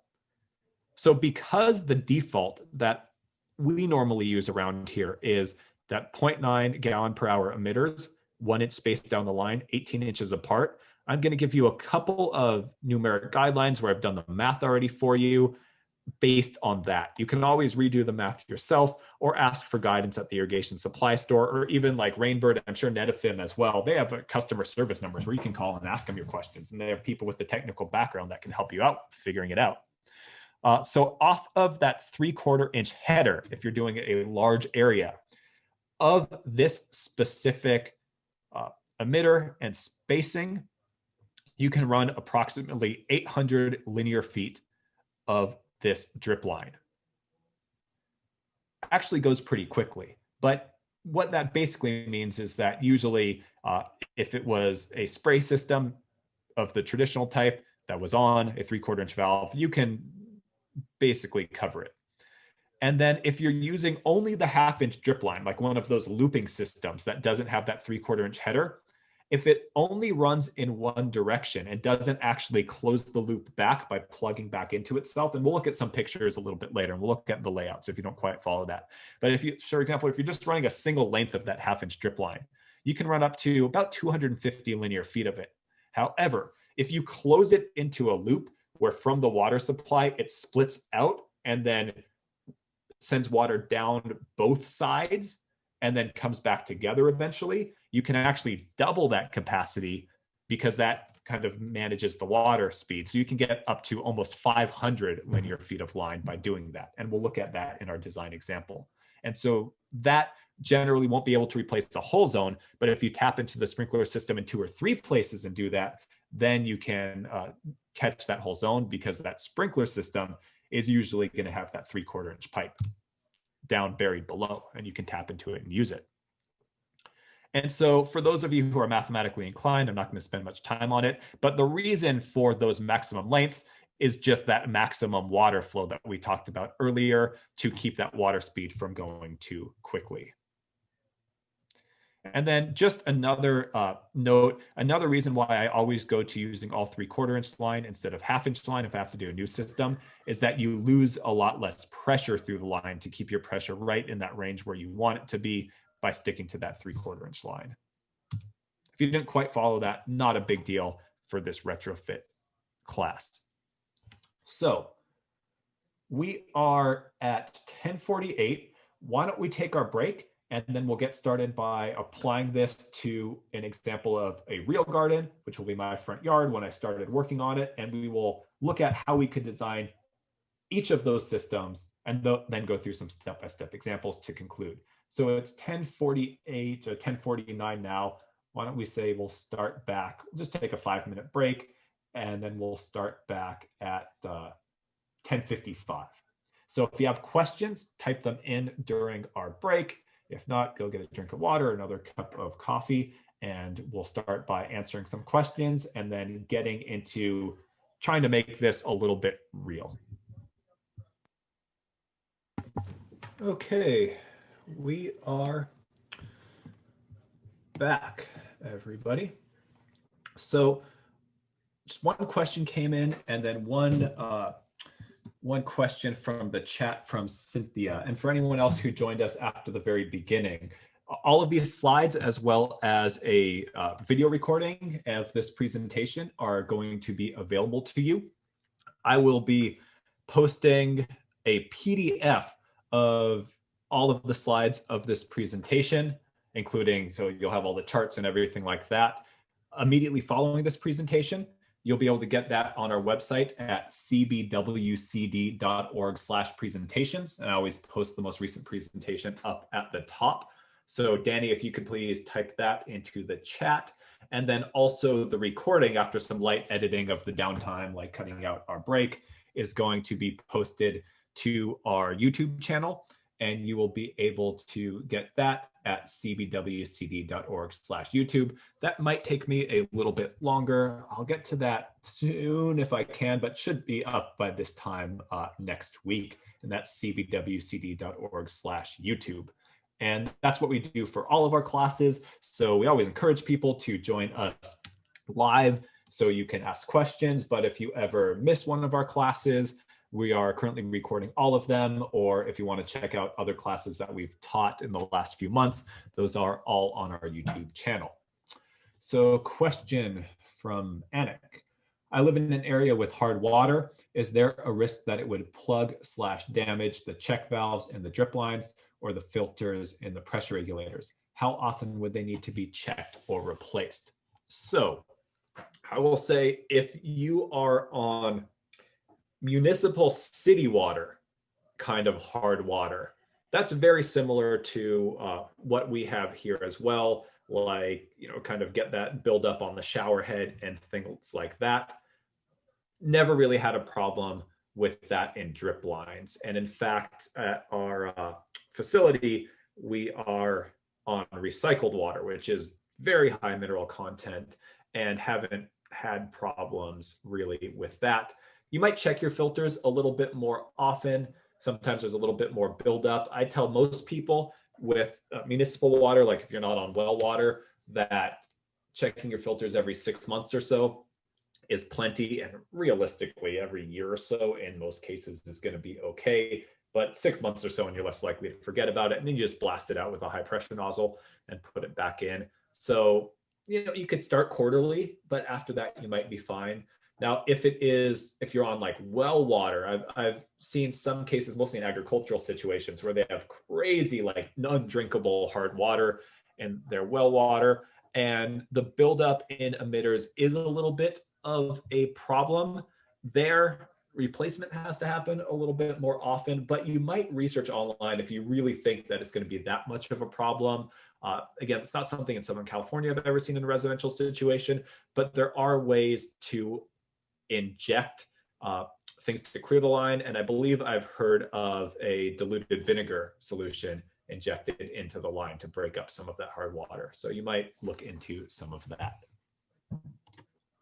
Okay, so we still have a lot to cover in the last hour, but let's apply this to a real garden. So this is my front yard as it looked like when my partner and I got this house 2.5 years ago, I guess now, or 2.25 years ago is when we purchased the house. So weedy Bermuda glass lawn, standard lawn sprinkler system, not very efficient, but close enough that we could reuse the underground pipes with some improvements. And I'll use this because a couple of things. One, I use my yards a lot because I'm there at every step of the way. So I take tons and tons of pictures, but also it's a kind of awkward shaped front yard. It's kind of a wedge shaped. It's kind of weird to work with. And so it's kind of, if you can do a decent layout on here, then chances are your home garden will not be any more difficult than that. I didn't want to do like a perfect rectangle because oftentimes people don't have that perfect rectangle. So here is March when we had freshly planted our garden. And if you are interested in our California native garden design class, I do a really in-depth case study of this garden in terms of design and the grow in. But whenever you plant at the beginning, it always looks like nothing. And then we sheet mulch, and then it's little sticks and a bunch of mulch. And most people think it's never going to grow in. And then here it is 13 months later. We got a pile of mulch for the backyard. So I'm standing on that looking down. So starting to look beautiful. And you can see what I was talking about. If you look, we have one irrigation riser there, one there. There's another one there that actually got mounted taller, but you still can't see it much. There's one there, there's one at the corner. But after the garden starts growing in, you just don't really see it that much. And in addition to that, locally, one of our native songbirds, the black phoebe, which is a really cool looking little bird, how it hunts, it's mostly an insect eater, and it does these crazy aerial acrobatics as it hunts. It's almost like, it's not related to a hawk very closely, but it's almost like a tiny little hawk in terms that it's a predator, and it'll eat things like mosquitoes. They're awesome to have around. And they love to perch where they can be elevated a little bit to look for their insects, but not like right in the middle of a bush because they want to be able to take off. So their favorite thing is to perch on the top of these sprinklers and then eat little bugs coming through in the garden. And out of the windows of my house, I get to see them perched, and I get to see them take off and do all sorts of crazy stuff off of that. So I like having them there. They're actually adding to the habitat value of the yard quite a bit.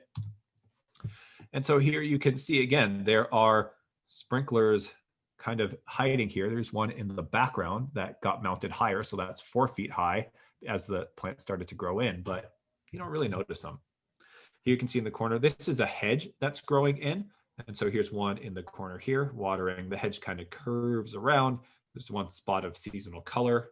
It's early spring in this picture, so it's not in bloom yet here. And so here is the planting design. Again, if you're interested in the actual planting design, check out the recording of the California Native Landscape Design class.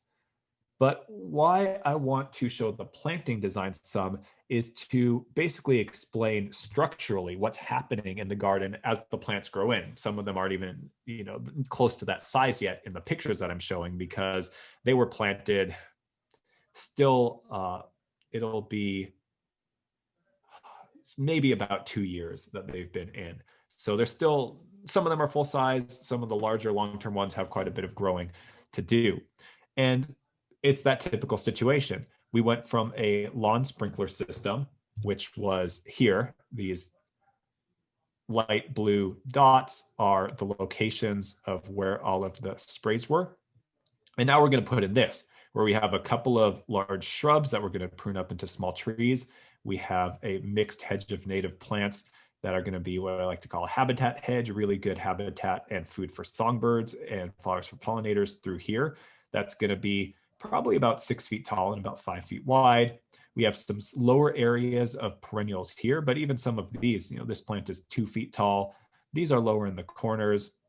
We have some shrubs up against the house, some shrubs kind of here, and then this lower ground cover of yarrow surrounding our bird bath, and then some accent large bunch grasses and shrubs through here.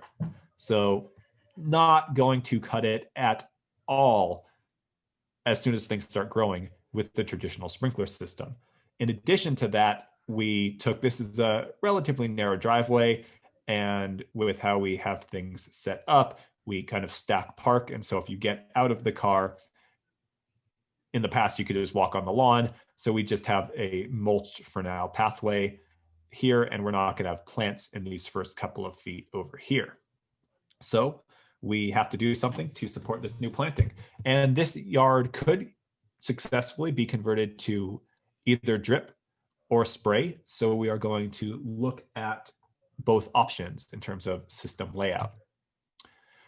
So first thing to look at, and I will just go through this very simply, is looking at what the current sprinkler system is doing in terms of if we are going to evaluate keeping a spray system and just raising it up more, then we want to know, are these sprinklers in the right place? Are they set up to have the right distances from each other as well? And what we find out is that it's definitely not the worst I've seen. But if you look at the head-to-head-to-head coverage like you're supposed to have, which the easiest way I find to do this, and you can do this like by just kind of charting it out on graph paper if you want to with a compass, or you can even just kind of walk it out in the field, is just kind of looking at all the arcs and trying to see if there's any gaps. Another thing that you could do, which won't tell you exactly where you need to make the improvements, is you can do a catch can test, which I will show later. But I like to do this because once you kind of notice something's off, you can also know which sprinkler you need to address. So kind of chart that out. And so what you can see here is these with the orange stripes are extra dry areas. So in the original planting, it wasn't lawn right to the house. This area was a small planter, and this area was a small planter, and they had a separate little irrigation system, which is no longer in use. It was one of those sprays really close to the house, spraying right at the house, getting the stucco wet every time it ran. I just turned them off, was going to turn this all into one new zone. But we had, for this zone, we had a sprinkler here and a sprinkler here. This area of what used to be lawn, for example, would get hit by this sprinkler, but not by this sprinkler. And so this would have been a dry area. It only gets one sprinkler instead of the overlapping of 4 that most areas would get with that head-to-head-to-head-to-head coverage. And then this was another area that was just kind of a blip because this one didn't get quite as far. This one had some overlap, but not as much. So a couple of dry zones. And then also in addition to that, this weird corner here is less than 90 degrees, but it had a 90-degree spray head in it. So it was always watering the driveway. So that was an issue.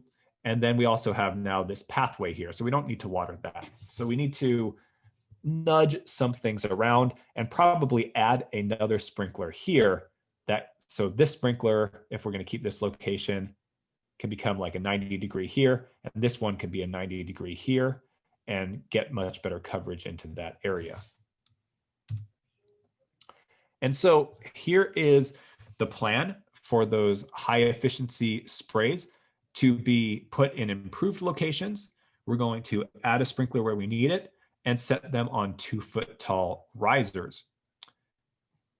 So what I realized as we were looking at it is we had some of the reasons why we had some dry spots here are because, so this side on the right had 3 sprinklers. This side on the left, because it was a little longer, the original gardener put in 4 sprinklers. However, with those 4 sprinklers, those sprinklers had a smaller radius. And with that smaller radius, to get close to that head-to-head coverage here, they also didn't go as far into the center of the landscape. So looking at the different options I had with the MP rotator system that I chose to use for the retrofit, I decided that we were going to get much more efficiency, better overlapping coverage overall in the center of the garden if we went to 3 sprinklers that are on a wider radius. So going up to like a almost 20-degree radius instead of the smaller, like 15-degree radius that originally we had. So in addition to that, just did a little bit of shifting things. I don't put the sprinklers right at the base of the house. I want to keep that stucco dry, but closer because we eliminated that planting bed. So this shifted a little bit, that shifted a little bit, changing the nozzles to accommodate. The one in the center we moved just a little bit to get less overspray into the street and better coverage over here. So some of these are just moving like 2 feet, and we'll look exactly at how to do that a little bit later. And then here, like we said, we moved this one closer to the house. This one is on a 90-degree going that way. And then because the house offsets back some, this one is on a 90-degree going the other way to help accommodate for the dry area. We still did have one small area here where it's in between the walk and the house, and there's just no good way to get a sprinkler there. It's on the north side of the house. It doesn't get a ton of sun most of the year. We just water that by hand every once in a while, and that's just fine.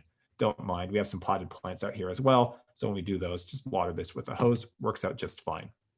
If we have drip, we can get in here, and we'll look at that in a moment. And so with that, we got pretty well set up. And then for this one in this corner, with the MP rotator system, they also make one called the MP corner, which has an adjustable arc that you can get it down to pretty narrow. So we did that to avoid the overspray here. And so you can see it's an awkward shape. And with these awkward shapes, you're never going to get that perfect head to head coverage. But if you think it through and do your best, you will be set up well enough.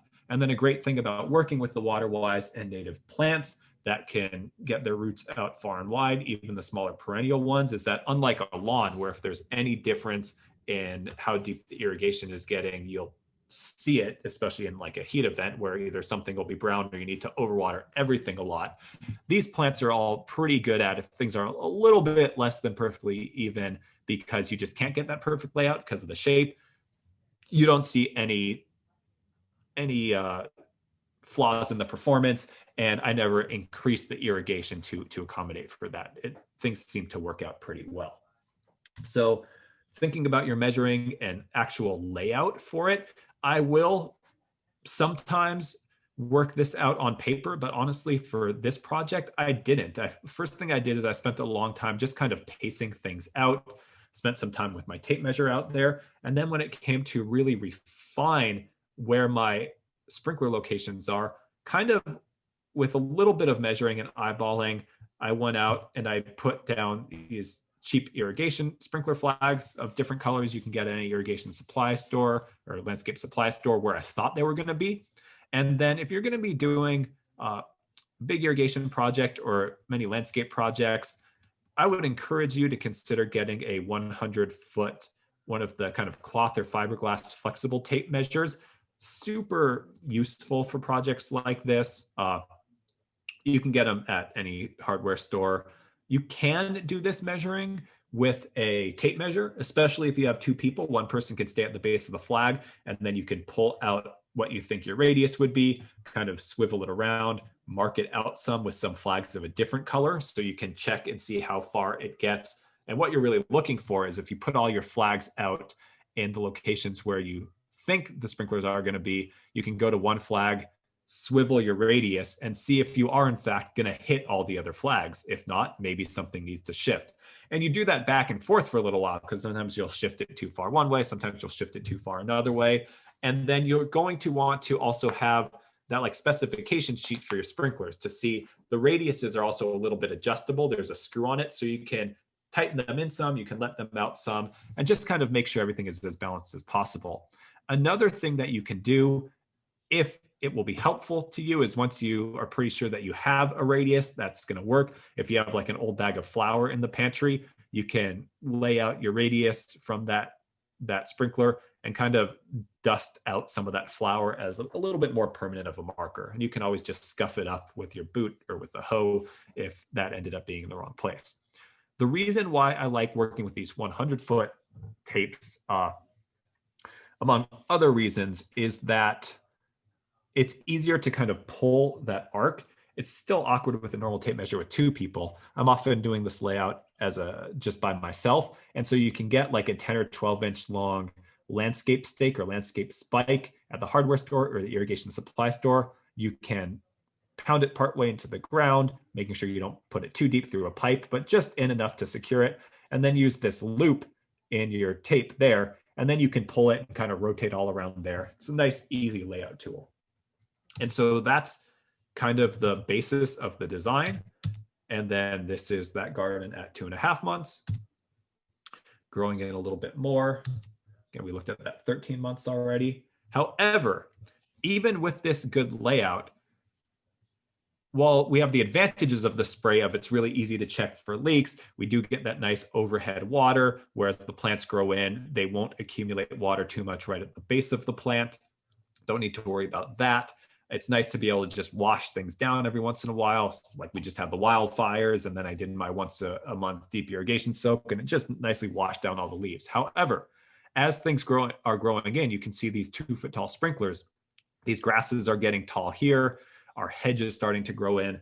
So over time, you're going to need to have a plan for moving things a little bit or making them taller.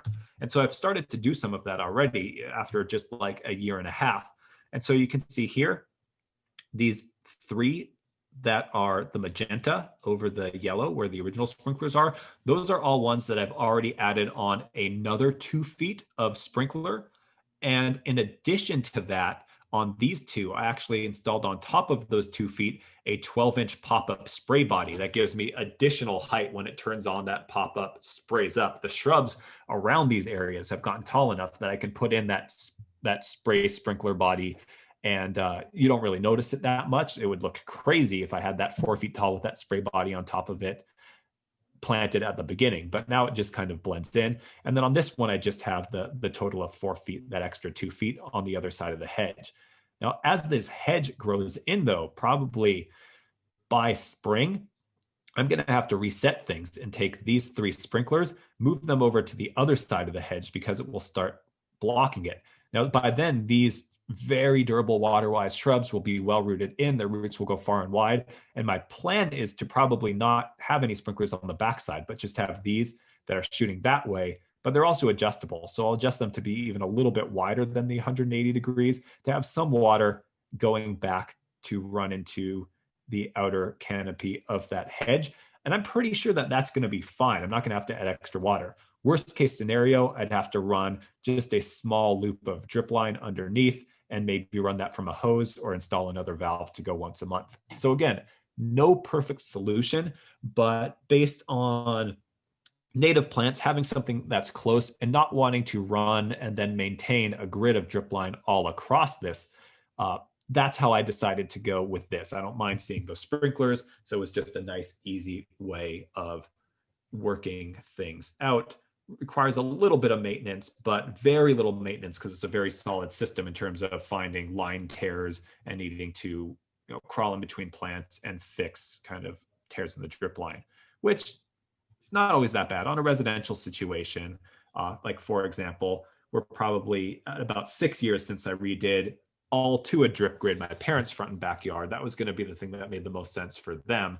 And there's been like maybe 4 little problems in that 5 or 6 years. So it's not necessarily high maintenance, but you gotta catch them and then you got to attend to them. So let's take a breath.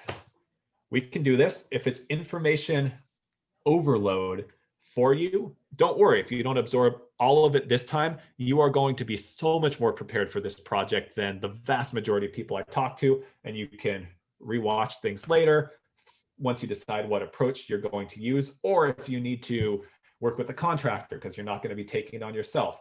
You're going to have so much more information to be able to know exactly what you want. And so next, we're going to look at what if we took that same yard, that same starting inherited sprinkler system from the previous owners, and decided we are going to go ahead and convert that to our inline drip grid. And so we're going to start with the most basic system, saying like, what if we were going to tap into, we'll use the same valve, we'll tap into the supply line, and then we will set up on either side of the yard our 3/4 inch manifold, whether it's the blue lock pipe or the PVC. So this is an example of that style from something that we installed within the last year at our demonstration garden. We redid this zone to drip irrigation. Here's the manifold running all the way to the other side. And then once you set it in, so this is going to be a mixed hedge of various native habitat plants, mostly 1 or 2 each of different things. So people will be able to walk along here and take a look at all of their examples. once it grows in. So things are starting to grow in, growing at a little bit different rates just based on what plants they are. And so this was relatively narrow area, relatively tall. To me, this is a perfect area to go with drip. Won't have to worry about sprinklers being blocked from either side as things go in. And once it's underneath the mulch, you're not going to see it if that is important to you. So with that sort of system, we're going to start with, here we have our planting plan and the same thing, the original sprinkler layout. And then also important is our valve location. So we have our just plain sprinkler valve on the side of the house right here. And because that valve is on the side of the house right here, we pretty sure we can dig around to find exactly where it is, but we know confidently that somewhere around here, coming out of that valve, there's going to be a 3/4 inch buried line that's going to go here and come through here to irrigate to hit this area with a first sprinkler somewhere over here. So you're going to need to do a little bit of digging around, but if you know where your system is and where your valve is, you can dig around a little bit at your valve to see what exact direction the pipe gets going in, and it's generally going to be a pretty straight shot. So we're going to reuse this valve. When we have the header system, we need to get that pressure regulating filter in. And so we are going to add it onto this valve. And I have a couple pictures of that process later. And then what we're going to do is we're going to pick up that buried 3/4 inch sprinkler line. We're going to cut it and with some adapters have a point of connection to our new supply header. And so your supply header, the one that's taking the water in from the pipe, is going to be on the side closest to the pipe, kind of as close as you can get it. And then your exhaust header is going to be on the other side. And that one just collects the water and evens out the flow from all of these lines going all the way across. So that doesn't need to connect back into that pipe at all. You only really need to connect it in one spot. And so we're going to connect that there. And again, pictures later on of that exact process once we understand our layout. Then we're going to have our 3/4 inch supply header like we just saw in the picture. We're going to have our, because I already said, we're doing those 0.9 per gallon per hour emitters 1 foot down the line at an 18-inch spacing. So we're going to set things up so that every 18 inches, we have the adapter that goes onto the barb that gets onto the drip line, and we just run things across. And then on this side, we're going to collect them all. And so you can see, though, just with the geometry of the yard, down at the bottom, this one comes across here, and we don't have more from the supply side to connect back to the header. But in the vast majority of cases in a residential situation, because it's not huge runs of individual lines, that's going to be fine. Because remember that earlier we had, it was something like 240 linear feet of pipe off of one line. And then if it loops, it can double that. So there's no problem here. Just for this small area, we just have a T-fitting. We tap into the line here, and then we just loop that all back in. And in fact, we have even more capacity because on this side, we're recharging it all through this exhaust header. So you often have to do that with drip. And that's one of the advantages, is you can get all these weird little funky areas without the restrictions of sprays, with having certain, you can't go too narrow and certain arcs to work with and things like that. So that all comes in. And then a couple of other important things. On the exhaust header, somewhere in the middle, you always want to have a flush valve, which is just, we'll look at it, a 3/4 inch ball valve, standard typical thing, but basically something that the first time you turn the line on and send water through is open. And before the water really pressurizes any of the emitters, any dirt or grit or whatever that got stuck in the line just as you're doing your work in the dirt in the landscape, before it pressurizes and tries to shoot into the emitters where it might clog something, you run a bunch of water all out through here for a few minutes. And then once all the water is flowing very cleanly and all the air has been flushed out of the line, then you close that valve and everything's going to be clean. Even with your filter, sometimes just a little bit can sneak through. And so every 6 months or so when the system's running, you can just open that valve, give it a bit of a flush, because things will tend to collect on the far side of the system if there is anything, and keep everything in good working order. And then this would also be the side to, in a similar way, splice in an air relief valve if you are not using the drip emitters that have that built-in check valve. And again, we're not going to get too much into that now because I recommend the check valve, but that's something you can ask some questions at your local landscape supply store, and they can make sure you're set up with the right piece if you do need that. This works really well for here because I tend to do plantings where it's pretty much fully planted. And if there's a path or something through here, you can loop around it, go around the path. You don't need to irrigate underneath. If, for example, you have a different aesthetic where you have a more sparse plantings, you can do what you need to do to skip areas that just won't have anything planted into it without resorting to using those button emitters. So for example, if you have, even underneath my fruit trees, I'll do a full grid and I'll grow native meadow plants underneath usually. But for example, if you just have one tree or shrub here or there, you can, for example, run some solid tube with no emitters and then just do a spiral. That's still going to cover the whole root zone area, but can leave other spaces empty. So you can kind of get creative, just have anywhere that's going to be root zone of the plant, you want your emitter line at your chosen spacing. It can spiral, it can loop, it can do whatever it needs to do. So disadvantages of this system. So this is a picture from the parking lot of our demonstration garden on a similar drip system from 2 days ago, where I met with our gardener in the morning who had been waiting for a contractor. So he decided, which was a great thing to do, to take some time just to turn on the various drip zones in the parking lot and check for leaks, because it's something we need to do periodically. And there's always more to do on a large facility. And so underneath this 7-foot wide woody shrub, he heard just a lot of water rushing out. System runs in the middle of the night. It's not so much water in this deeply mulched landscape that we saw evidence of it, but he could really hear it. We don't know how long it's been going for. And so because he heard it, he had to spend the rest of the morning, should have been his job anyways. It wasn't punishment because he heard it. It's great that he heard it, but he immediately, that became the priority for his work. And he spent the rest of the morning needing to carefully cut a tunnel to get access into this shrub, crawling in there and fixing what looked like it was 6 breaks in the drip lines from this, hopefully this latest heat wave, and it wasn't too long ago, of squirrels that had chewed into the line to get at the water. Squirrels aren't in urban Southern California usually heavy pressure, but I have had problems with this drip line in more rural areas with coyotes chewing it to get to the water. And I think that the pups also just liked it as teething, or sometimes ground squirrels as well. So if you're in an urban wildland interface area, I would say put out just a little bit of this as a test first before putting in thousands of square feet and see if it works. I've definitely had projects where, because of the pest pressure on that and rebuilding the system, that sprays are the way to go. First time I've dealt with it in urban Southern California, I think it was just from the latest heat wave. But whatever is going to happen over time, things do happen like that with drip, and you have to run your system periodically.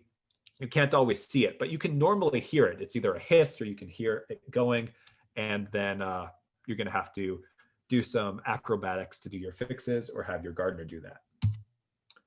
So now we're going to get to our last version of it, which is very similar. And this is if you are not wanting to go all the way back to the valve, if you're not wanting to cut any pipe, and this works for smaller front yards easily. I wouldn't do it for a huge front yard, like multiple thousand square feet. It might get a lot to keep up with, to maintain, but it usually works pretty well for kind of like 1 3/4 inch irrigation zone, if that's your front yard, 1 3/4 inch valve. And if you don't want to go back to the valve, you can use, we talked about these retrofit kits, which it looks like a sprinkler body, but it has a filter and pressure reducer inside, and then this adapter to get onto your drip line. And this kit is made by Rainbird. If you have a Rainbird or Hunter brand 4-inch body, sprinkler body, which is the most typical thing for a lawn, then you actually don't even need to replace the bottom of the sprinkler body. You can screw this top part off and pull out the guts of the sprinkler, and then install the filter the pressure regulator is part of this top part and just screw it right back in. It just takes a couple of minutes. If you have Toro or any other brand of sprinkler body, you'll need to swap out the whole thing, but it's really very minimal digging. And then this whole thing can just screw on where the other sprinkler was. If you have a 2-inch sprinkler body, which is not the most common, but we do find this would be sticking out of the ground. So if you don't want that, you might need to dig around and do a little bit of work. And so from here, you can see this was our demonstration garden planting. So we actually happen to have a 12-inch sprinkler here that we want to convert to drip, which is very rare. You don't really see that residential. And so unscrewing this and just screwing it on and going from there. Now, if you wanted to do the same thing where you're not doing the whole header system and you wanted to kind of have the loop systems in a couple of places in your lawn, but instead of having to remember where all of these individual connections are and flush those little valves, or if you have higher than that, remember that only 70 PSI that these can take, you can absolutely put in that pressure regulating filter at the valve. And instead of the header, unscrew these sprinklers and just screw in at the base where the sprinkler came from, just this barb adapter that has the pipe thread on the backside and then the drip barb, and go from there. So those are both options to take this kind of layout of the drip system approach. And so here's basically what we would do with this approach, whether we were using just our adapter because we put the pressure regulating filter in at the valve, or if we went with the drip retrofit kit. So going over just a couple of numbers. So remember the example for our maximum that we can run through a single line for our 0.9 gallon per hour emitters, 18-inch emitter spacing, and you can get this from the specification sheets from whatever drip product you're using. Usually you have to get that sheet from the manufacturer's website, but it's not that hard to find. Or you can always call their support number. So for that, 248 feet. But if it loops, we can double that. So that gets us up close to 500 linear feet. And so sometimes what you'll need to do is you'll maybe need to do some measuring, or if you draw out your system on graph paper, you can kind of draw it out and approximate it. So on this system, I don't think I even noted it, I measured it out, and this full zone was 748 linear feet. So basically, I got the measurement of each one of these lines. And so if you have that long landscape tape with 2 people, it's actually not that hard to get because you can stretch all the way across the yard. Most yards are going to be less than 100 feet wide for a single lawn area. And you can stand there, get the first measurement, take your normal tape measure, or even just like a stick or an old piece of pipe cut to 18 inches, get your next measurement, next measurement, next measurement. If your yard is basically close to like a rectangle, super easy to do. But for something like this, I would just go down the line, reeling in the tape each way as I go, and then be adding it into the calculator on my phone as I go. And that'll get 748 linear feet, and that'll be more accurate than trying to draw it all out anyways. And so with that 748 linear feet, we know that if that's the total demand, and I can do up to, in a looped system, up to close to 500 feet. If I roughly split this in half with 2 separate connections, then I'm going to be good on my total water demand. So that's going to be the plan for this. And so if you are going to be doing that looped system, you're going to remember that you're going to need to put it in a place where you can have the output going in 2 different directions right out of your adapter. And so here the Rainbird retrofit kit comes with these 2 adapters at the top. And so you're going to want to put it somewhere where you can go out in 2 directions right away and loop back around. For this system design, looking at our existing sprinkler locations, I know that I didn't want to use any of the sprinklers on this side because that's going to grow into be a pretty dense hedge. And I'm still going to need to go back to these every 6 months, flush the filters, check in on things, make sure that point of connection isn't clogged up or anything. I don't want to be crawling underneath my shrubs to do that. On this side, my existing sprinkler locations were being abandoned because they were in the path. If I really wanted to, I could move them move that whole location of that pipe in and screw those retrofit kits in. That would be an option if you wanted to keep it quick, nice, and like close to the path. But I'm always crawling through my garden anyways to work on something or prune something or whatever. So I was just going to take the two most convenient locations of existing sprinklers in the middle and go from there. I was going to use, or I would use, the solid drip tube without the emitters in it, but that matched diameter of the pipe, matches the system, uses the same fittings to go out to the ends on both of these, and also at the end on this side. And then I just use the colors. It's the same line, but it shows the two separate systems. On a system like this, you're going to want to put flush valves on either end because the water is going to go out in both directions. And if there's any debris in the line, it can go either way. And so that is basically what we have. Same thing. If you don't have the lines with the check valves, you're going to want just one air relief valve at one end on either one, and you can go from there. The most critical thing, if you are going to take this approach, however, is find some way to clearly mark where your connections are, especially if you have that spray to drip retrofit kit where you're going to need to go back and you're going to need to flush out that valve periodically. I've worked with a number of people that ask me, they installed their drip system 5 years ago. It worked great. And all of a sudden things are all clogged up. There's not water coming out of the lines and the plants are suffering. And the first thing I ask them is, where is their filter and what kind is it? And in multiple cases, it's been this exact kit. It ends up being buried in the mulch the first time things go in the first year. It's forgotten about. The homeowner doesn't remember where it is. And after 5 years or so, the filter is clogged up and they have no idea where it is in their landscape because they haven't seen it. It's totally buried in the mulch. So whether it's some sort of valve box or a small pile of rocks, or it's going to be next to your bird bath or whatever, do something so you're always going to remember exactly where this is. And that's the basics of the layout. So I'm going to answer some questions, and then we're going to look at pretty quickly some step-by-step pictures of building them. But I have another great resource in the works for you on that. So if you don't get every little bit, I will give you some other options. Okay, so let's do some questions. From Max, am I using all flexible tubing underground to make it easier to relocate risers as needed? Exactly, and we're about to look at that step by step in this next series of pictures. From George, what kind of shrub did George have to dig into to fix that drip line? That was a pigeon point native coyote brush. So pigeon point coyote brush, it's a kind of dwarf lower growing one. From Sri, please explain a little bit more about loop and extending the linear feet.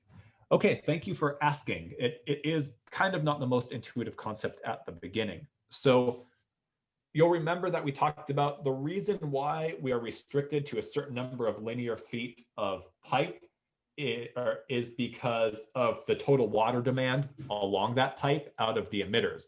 We need to keep our water from moving too quickly through that line. And so if you have a single line, to fulfill that water demand, all of that water needs to run down the line in that one direction. But if you have a looped system where you're starting in two directions right out of the connection, then that water is going to be traveling to fulfill that water demand from two directions. So essentially, it's almost like that water is cut down to traveling at half the speed to meet that water demand, because it will follow the path of least resistance to go both directions. And so because that water has those two options to meet that water demand, it's almost mathematically like it's moving at half the speed, which means you can double the length of the pipe. From Lynn, can you mix 12-inch and 18-inch inline drip grid on one valve? I'm considering Diamondia as a lawn on 1/3 of the yard and Waterwise plants on the other 2/3. Well, I was going to say absolutely not, but I will say that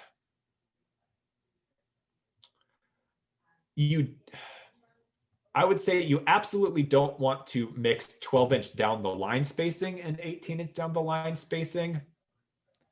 And you probably don't want to, I would say the general guideline would be that you don't want to mix the between the line spacing either. The reason why is essentially the rate of how water is going to be coming out of those lines is, one's going to put more water down deeper than the other one. It'd be much more efficient to put a different valve on. However, remember that if you are spacing this grid right for your soil, you are going to be getting full wicking to where you're watering that entire root zone either way. You're more setting out the grid for the dynamics of the soil than for the plant for the plant itself. The thing with the Demondia would be to be very mindful of, you're gonna have to do some hose watering to get established till its roots can get down. So hopefully that helped. Got to keep moving, but that's something at the end. If you have time to stay after 12, we can get into it more. Is there an agency similar to ours in LA County you can contact for local assistance? We're a pretty unique agency, and I do not know of one, unfortunately. It'd be great if there was. Why did I choose above ground rather than drip? For me, I have a big yard, mostly backyard. I want to be able to turn things on periodically and very easily check that everything is still working and not have to like walk and listen on the drip lines for the maintenance in areas where there's no clear advantage between drip and overhead spray. If it was a funny little narrow area close to the house, I'd have no problem going with drip. But for a larger area, it's that. And then also, because this is an all California native front yard landscape, although with the plants I have, I'm not too worried about the drip. I do like the fact that the canopies kind of channel the water down with the overhead spray to the right location and don't consolidate the water at the base of the plants. Whereas with drip, it's completely even everywhere, which is not completely ideal. And I just know I'm not the kind of person who's going to ever go back and splice in the empty line. I'm just kind of won't find the time. So that's that.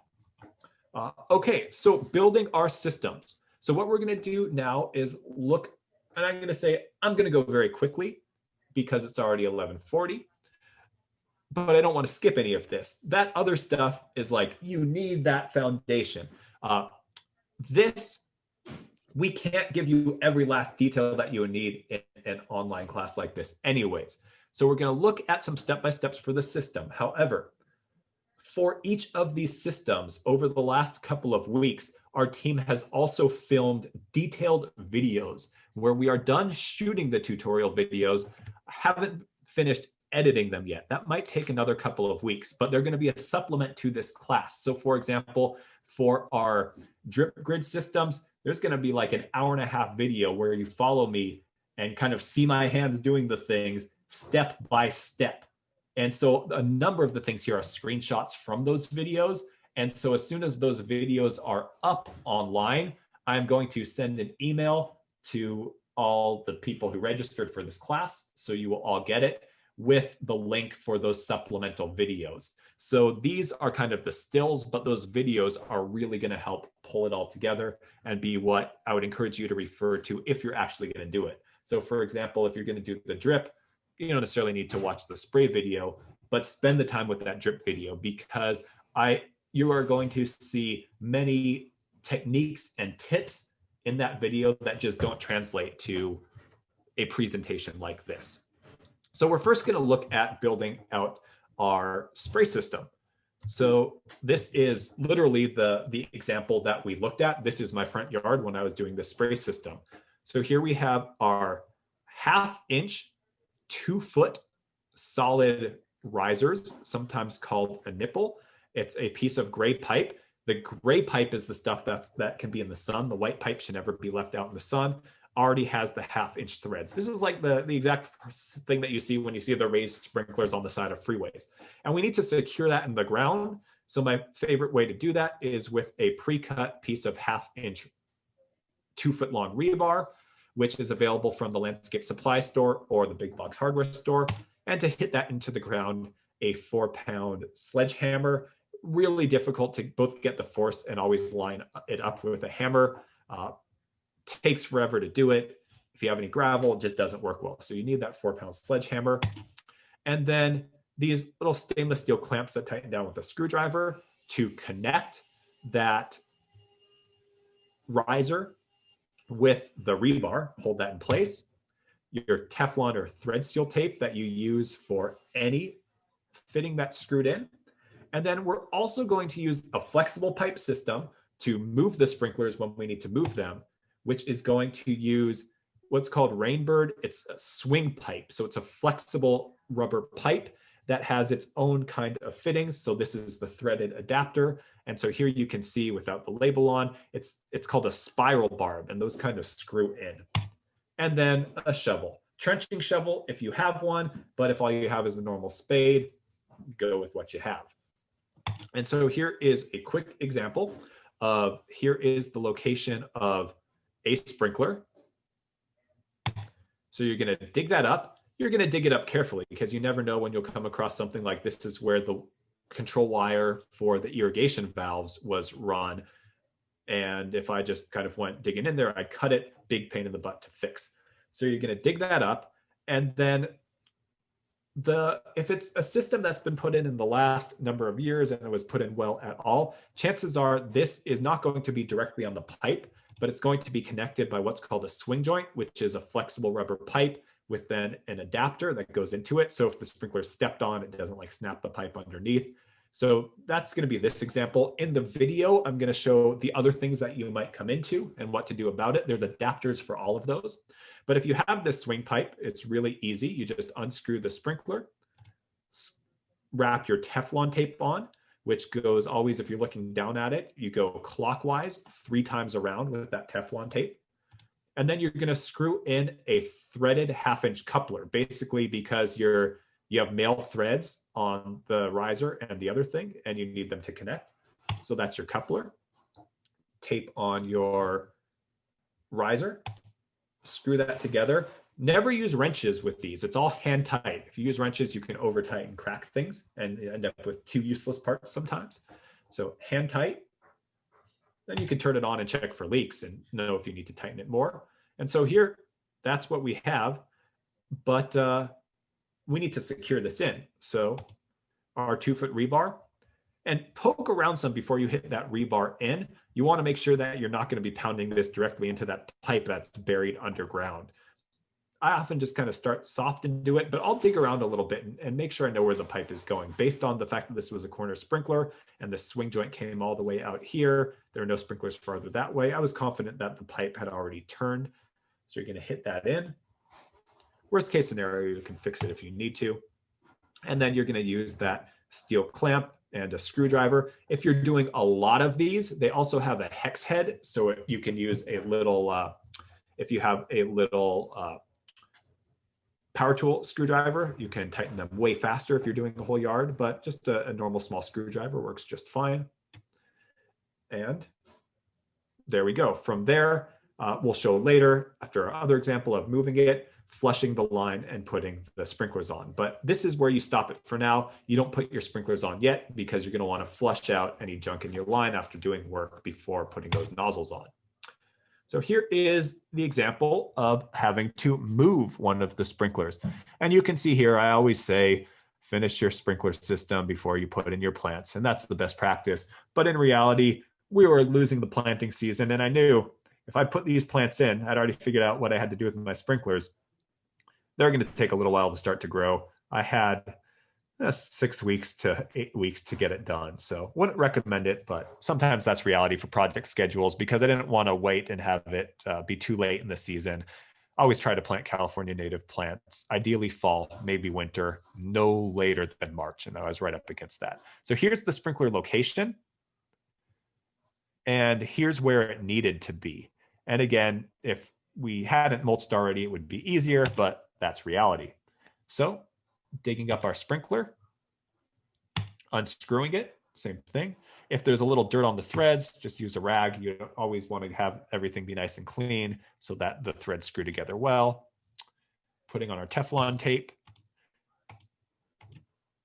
And then this time, using one of those spiral barb adapters. So screwing that on. And then now we have our spiral barb adapter sticking up. And we can see here's our path where we have to move the sprinkler. Get the mulch out of the way. Because this area will always be mulched, I wasn't worrying about digging that flexible pipe into the ground. You can. I just was fine with putting it into the mulch to be covered in the mulch. It's thicker than drip line, so it's not going to break easily. And so this is the stuff. This is Rainbird swing pipe or flex pipe. And there's some other companies that make it, but this is the one that most, both landscape supply stores and irrigation houses are going to stock, or the landscape supply stores, hardware stores sometimes have this too. Comes in a 100-foot roll. It's like a rubberized black flexible pipe, has a nice thickness, so it's pretty durable, very flexible. And measure out how long of a length you'll need to get to your location. Cut that length. And then you're going to basically just put this thing onto the pipe and put some force into it and twist it. And it's spiral barb, so it will kind of spiral on and have a nice tight fit. It's a little bit tricky to do with a long piece like this, because you kind of need to put some pressure on it with one hand and balance it with the other. If you have two people, it's a lot easier because one person can manage the floppy side and then you can just focus on getting that in. I did have an assistant, but she was taking the photograph at that point in time. So you can twist that in and then you lay it out. You can use those same like metal hoop staples for drip lines if you need to secure this down. And then on the other side, you put in that same adapter. There's no tape, no glue, anything like that. It's just the force and friction that does it. And then same thing, now we're ready to put in our riser. We tape our riser, screw that in, secure that down, put our rebar. And there we are in our new location. And then that T adapter that I showed you, that's if you need to add another sprinkler or even two onto that same line. That line has the capacity that you can do a few sprinklers off of just that one line if you happen to do that. So for example, here's showing flushing, but just so happens that here we had a sprinkler here. This was one of the dry spots. And so what I did, this sprinkler needed to move a few feet. And then I also tapped in there and brought that line around to right here. So those are both coming off the same flex pipe. And then you turn the water on, flush water. You want to see it coming out of each pipe. Now, depending on your water flow, the size of your zone and your slope, you might not get the water to come out of all of the pipes at once. Run it for a little while, take a note of which pipes have had water coming out of it so that area of the zone is flushed. And then for those that have gone through that flushing, you can tape the top. You put on just a shrub head adapter, which can either be something simple like this, or if your pressure is just a little bit high, you can get one that's just a little taller. It's called a pressure regulated shrub head adapter, and that will get things to like that 40 PSI. If you were like 55 PSI, I wouldn't do that if I was like up at 80 or 90, but just one additional pressure regulation option. And from there, you will screw your individual nozzles on. So for this example, that's the Hunter MP rotator nozzle. And then if your whole zone didn't flush at once, you could screw the nozzles onto those areas that did flush, turn it on again. Now more risers will have water come out of it, do those, and usually no more than 3 or 4 times for most sprinkler zones. And then you make your adjustments. And so you'll twist it to make sure it's going in the right direction. And for the MP rotators, you can get just for a few bucks this orange tool, which is for the adjustments. And you place the ring over this ridged silver area to change how wide the arc goes. There's actually pretty wide. The standard one goes all the way from 90 up to the 180, past it to a 210 degree. So you're going to want to adjust what you need. You twist it to where you need.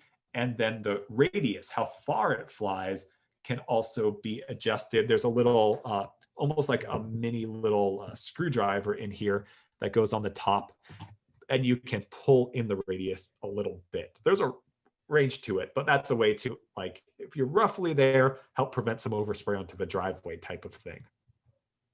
And that's basically it. So here, making my adjustments, and there we go. Things have grown in some.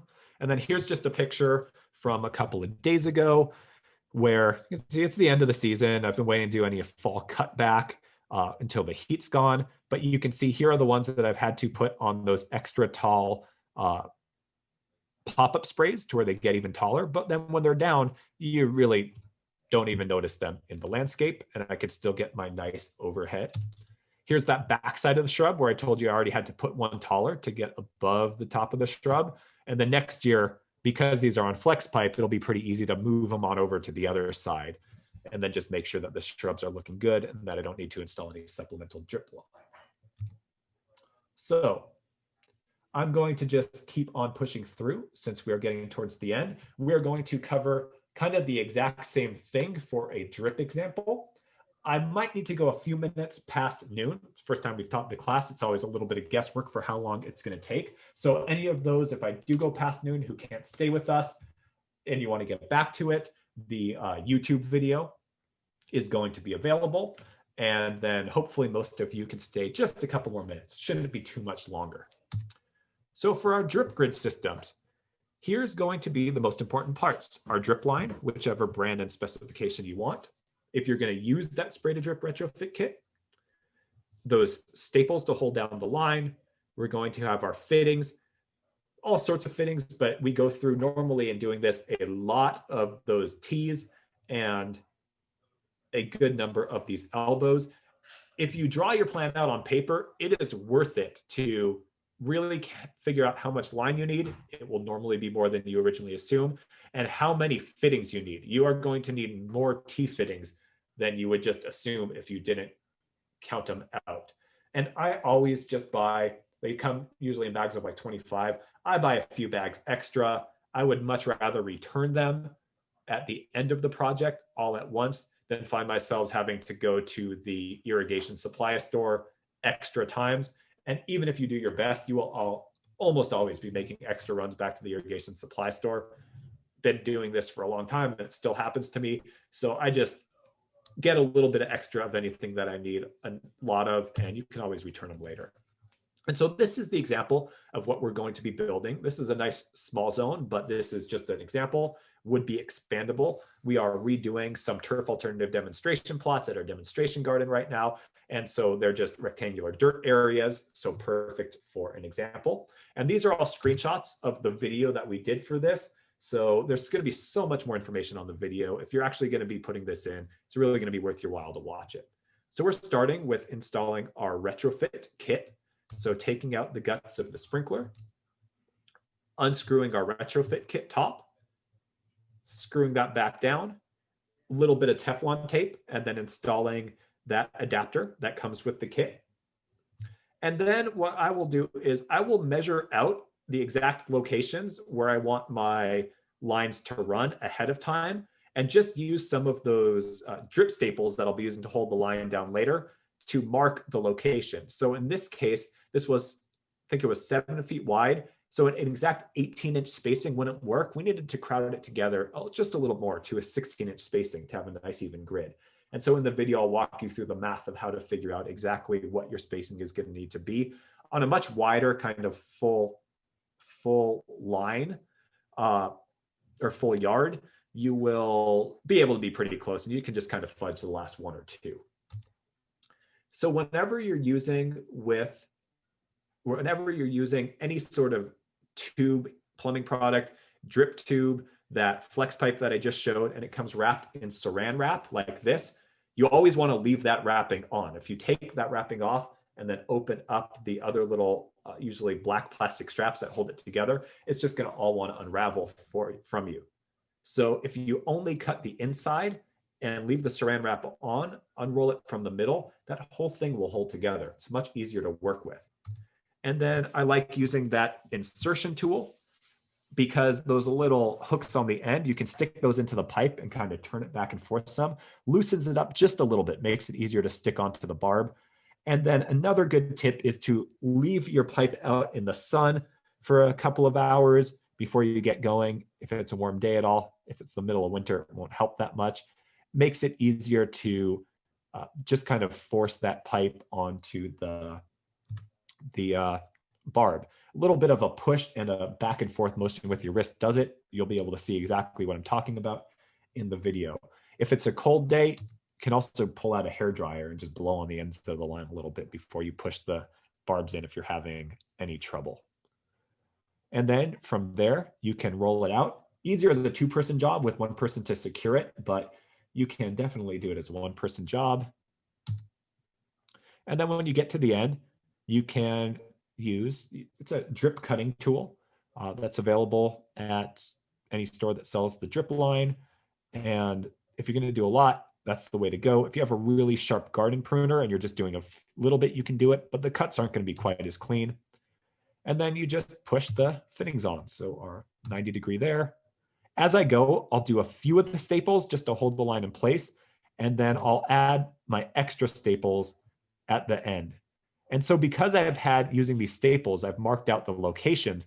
I don't need to do a lot of precise measurements as I'm also trying to juggle laying out pipe. I can just roll out the pipe. I just trace that with my finger in the dirt, know where I need to put my fitting, cut, use that insertion tool to put that in. And then usually at each fitting, I'll put down one staple, get to the end, do the other side. And then this is something that's critical with putting out a nice, well-spaced irrigation grid. The actual emitters themselves, which are a little hard to see here, but there's one here and there's one here. You can actually see what I drew in the dirt to get to them. These want to be staggered with the row next to it, meaning if there's one here and one here, the emitter in the next rows are going to line up to be in between.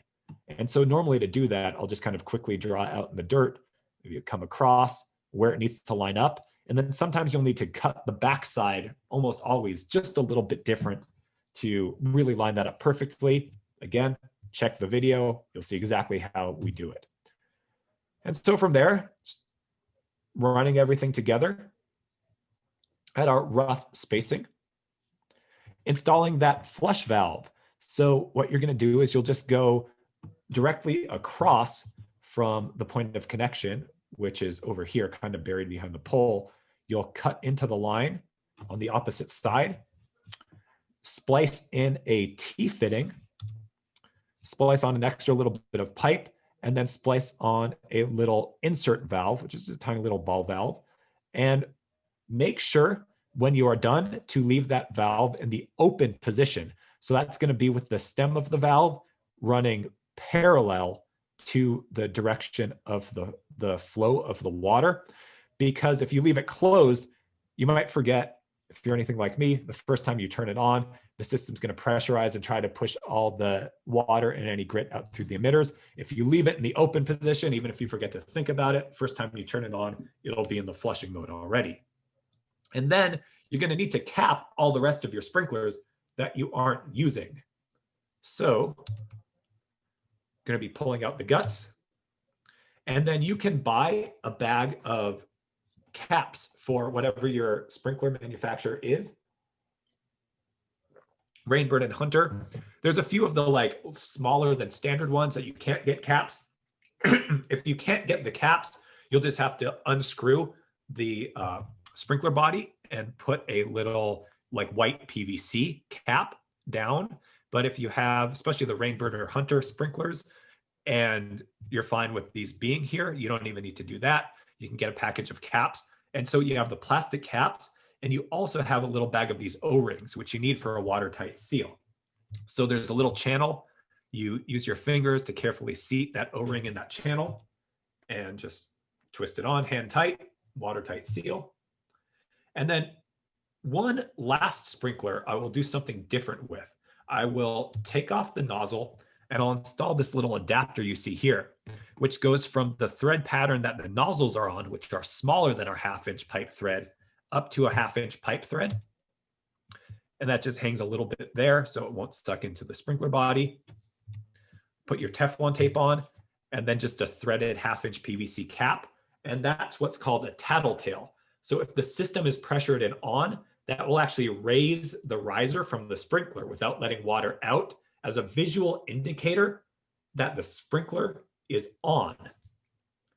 That's useful because if something happens and for some reason your valve ever gets stuck open, which occasionally does happen if a valve has started to age, or like if there was a break in a main line at the city and somewhere out in the street and they did their best to fix it, but when that break happened, some grit got in the line, that can get in your valve, cause it to be stuck open. On a normal sprinkler system, you'd see that right away, but on a drip system, depending on the situation, you might not. So if you're walking through your landscape and this is up and your system's not supposed to be running, quick visual indicator that you need to check something's happened, the valve is stuck on. That can save you a lot of water and a lot of dead plants, because sometimes these things get stuck on for weeks without you knowing. That actually happened at one small area in our demonstration garden. And so then last thing you're gonna need to do, I got a sip of water, excuse me, my voice is getting a little harsh. Last thing you're gonna do is staple down every 3 to 5 feet along your drip line to be able to really secure things and have the spacing stay perfectly. And so what I always do is just take an offcut piece of PVC pipe, cut it to the length you're gonna have between your drip lines, use that as a marker so you don't have to do a bunch of stuff with a measuring tape, and you can quickly go through and staple everything in, turn it on and flush it out for a little while, and then there we go. Here are our drip lines going, and by the time we're done with the runtime, nice even soak over the whole area. If you have really sandy soil, you might do your whole runtime and you might not see things connect continuously across the top with wet soil, but dig down some. And if you do a full runtime, as you dig down, you should find that things have connected quite well. If this area hasn't been watered in months, you might need to water it a few times to kind of, if the soil is super dry, things might run off in weird ways the first few times, but eventually, if you specify everything right, do your right spacing, you'll be just fine. And so just a couple of supplemental slides at the end. And again, we have a whole video about this. So if you're installing the header system connecting back into the pipe, most of the things are exactly the same. So we're just going to show a quick slide about how to cut into the pipe.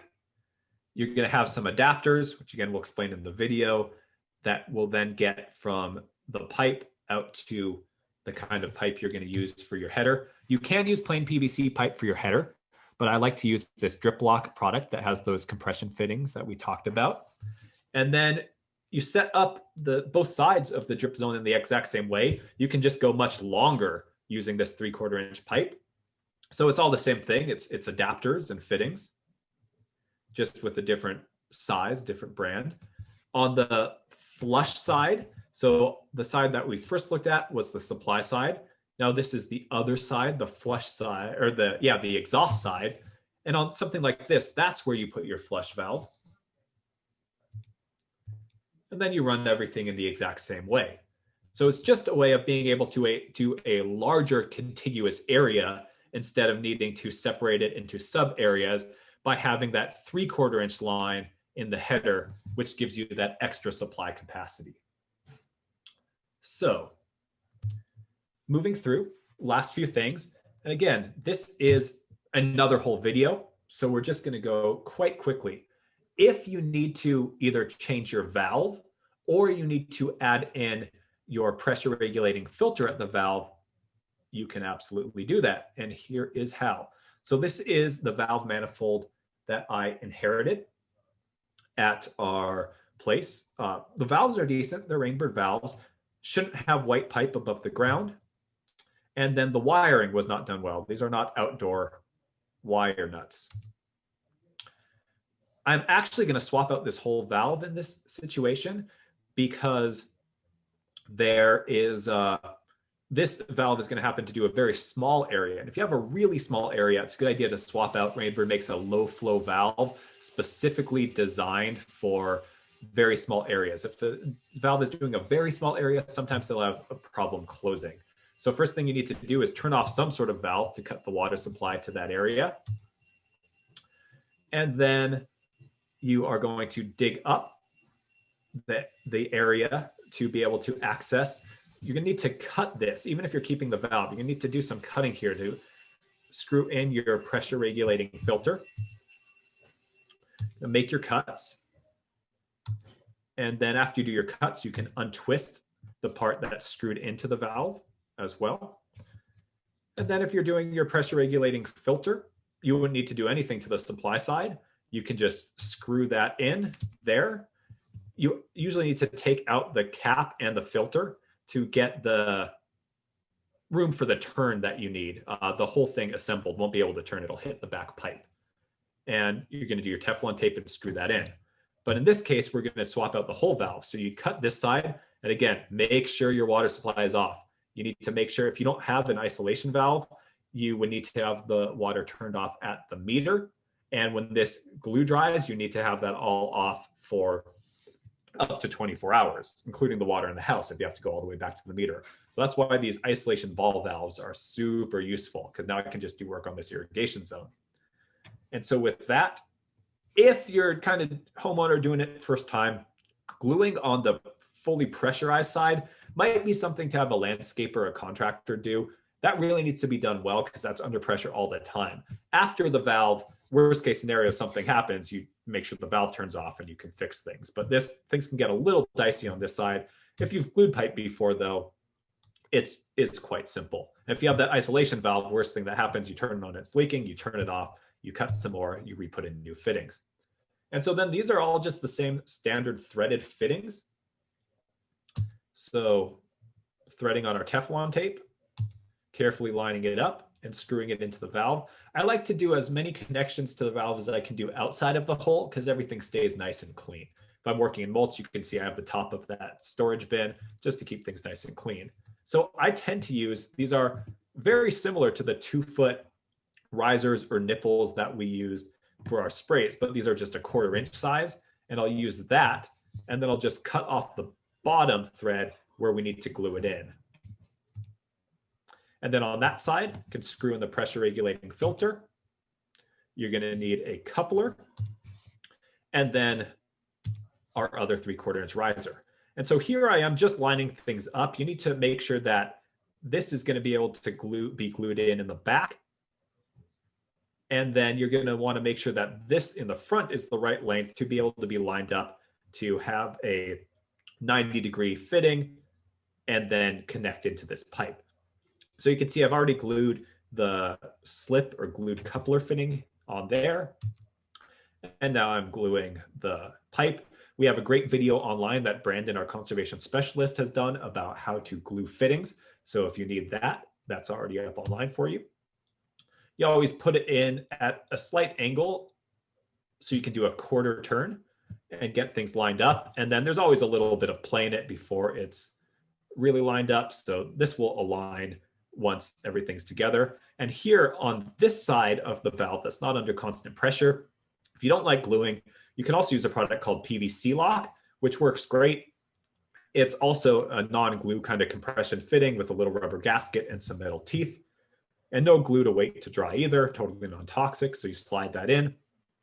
And then you're going to need another little piece to connect here. So this is a PVC lock coupler.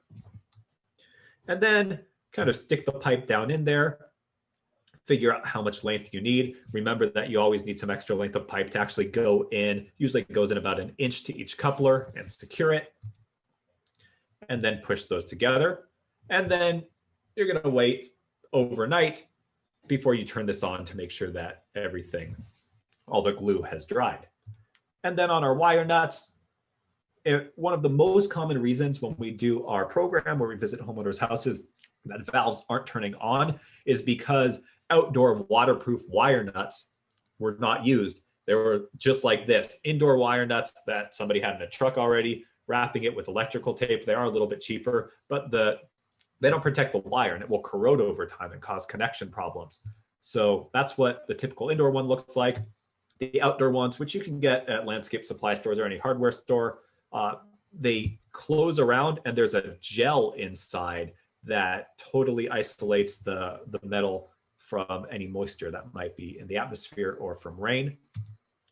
So rewiring the valve, which we'll cover in the video, just as it was wired before if it was working, but with those better, longer lasting wire nuts. So that is what we're going to have time to cover in this class. The other thing that you will absolutely want to know once you have these great even systems is irrigation scheduling. How do you know how long to run your irrigation system now that you have this great system? I was hoping to include this in this class, but we've run out of time and there's nothing that we could have cut out to really get you what you need. So what I will do is within the next couple of weeks, I am going to do what I had planned for the last part of our class. I'll just package it as an online YouTube video, and you will go through this whole tutorial on how to determine exactly how to take the specifications from your sprinkler, which will give you your precipitation rate, or even testing it in person to really verify that, or how to take the specifications from your drip line for your emitter spacing, for your row spacing, and your emitter flow rate, which will give you your precipitation rate, how many inches worth of water go down per hour. I'll provide you with a chart which has your lawn for our local area, lawn, low water plants, California native plants, and explain how to use this chart with those other specifications to then determine how often and how long to run your irrigation schedule. So I apologize if there's just too much to cram into this talk today, but I am going to get this recorded very soon. We've probably covered as much as most people can absorb today anyways. And then as soon as that and the other videos are edited, I will get that all into a playlist on our YouTube site, and I will email that out to everybody who signed up for this class. And so with that, thank you very much for everyone who has joined us. And what I'm going to do as I go into answering any questions and answers, if you have questions, please put them in, but please, would really appreciate it if you would quickly answer these few questions in our closing poll. Really helps us. And beyond our closing poll with just our normal evaluation, I would love to hear in the chat how this was for you. This is the first time we've taught this class. I put together this class because these resources explained in a way that is not just a very technical specification sheet for professionals, but go into enough depth that a homeowner or community member might actually be able to successfully do it themselves. I've just not seen anything like that. There's a lot to know, so it's a lot of information to cram into one workshop. I would really, really appreciate knowing if what I presented was clear to you. If you feel like this, with maybe those supplemental YouTube videos I talked about, would make you feel confident in potentially taking this on.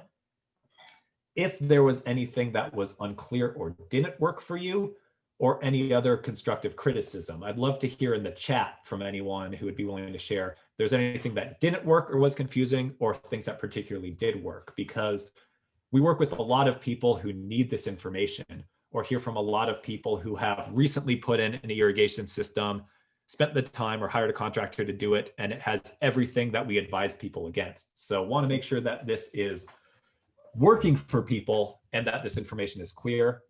And yeah, any comments you have in the chat, I would really value.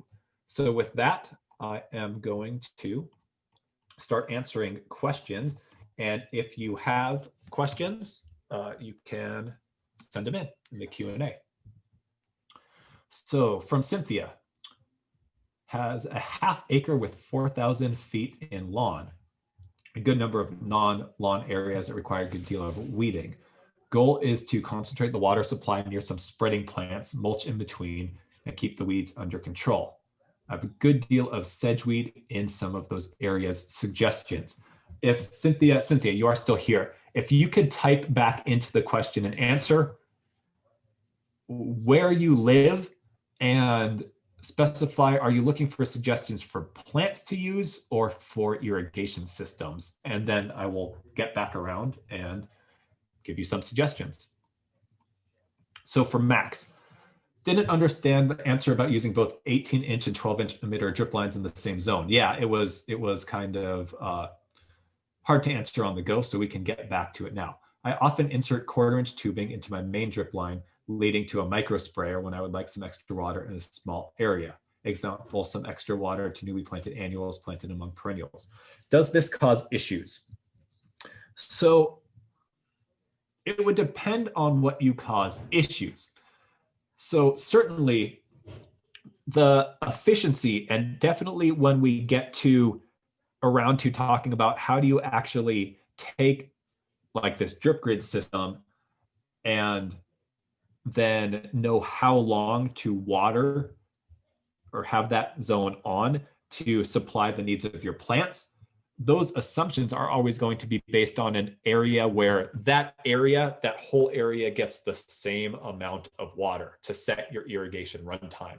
And so certainly installing like a micro sprayer onto that, then that area is going to have a lot more water than the rest. So in terms of would that be an issue for general guidelines for irrigation scheduling? Yes, that would kind of throw a wrench into the works because that area would get a lot more water. However, I think it's always good when we're talking about this to remember, like, what's the point of irrigation in the first place? We don't install irrigation to have beautiful irrigation systems. We install them to have beautiful gardens. And so every garden is different. And so if you have a situation where you have your general, shrubby or perennial garden, and in a small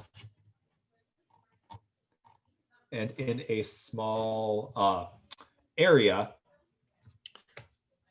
you know that you have annuals that need more water, and installing a micro sprayer is what works for you. Go with what works for you.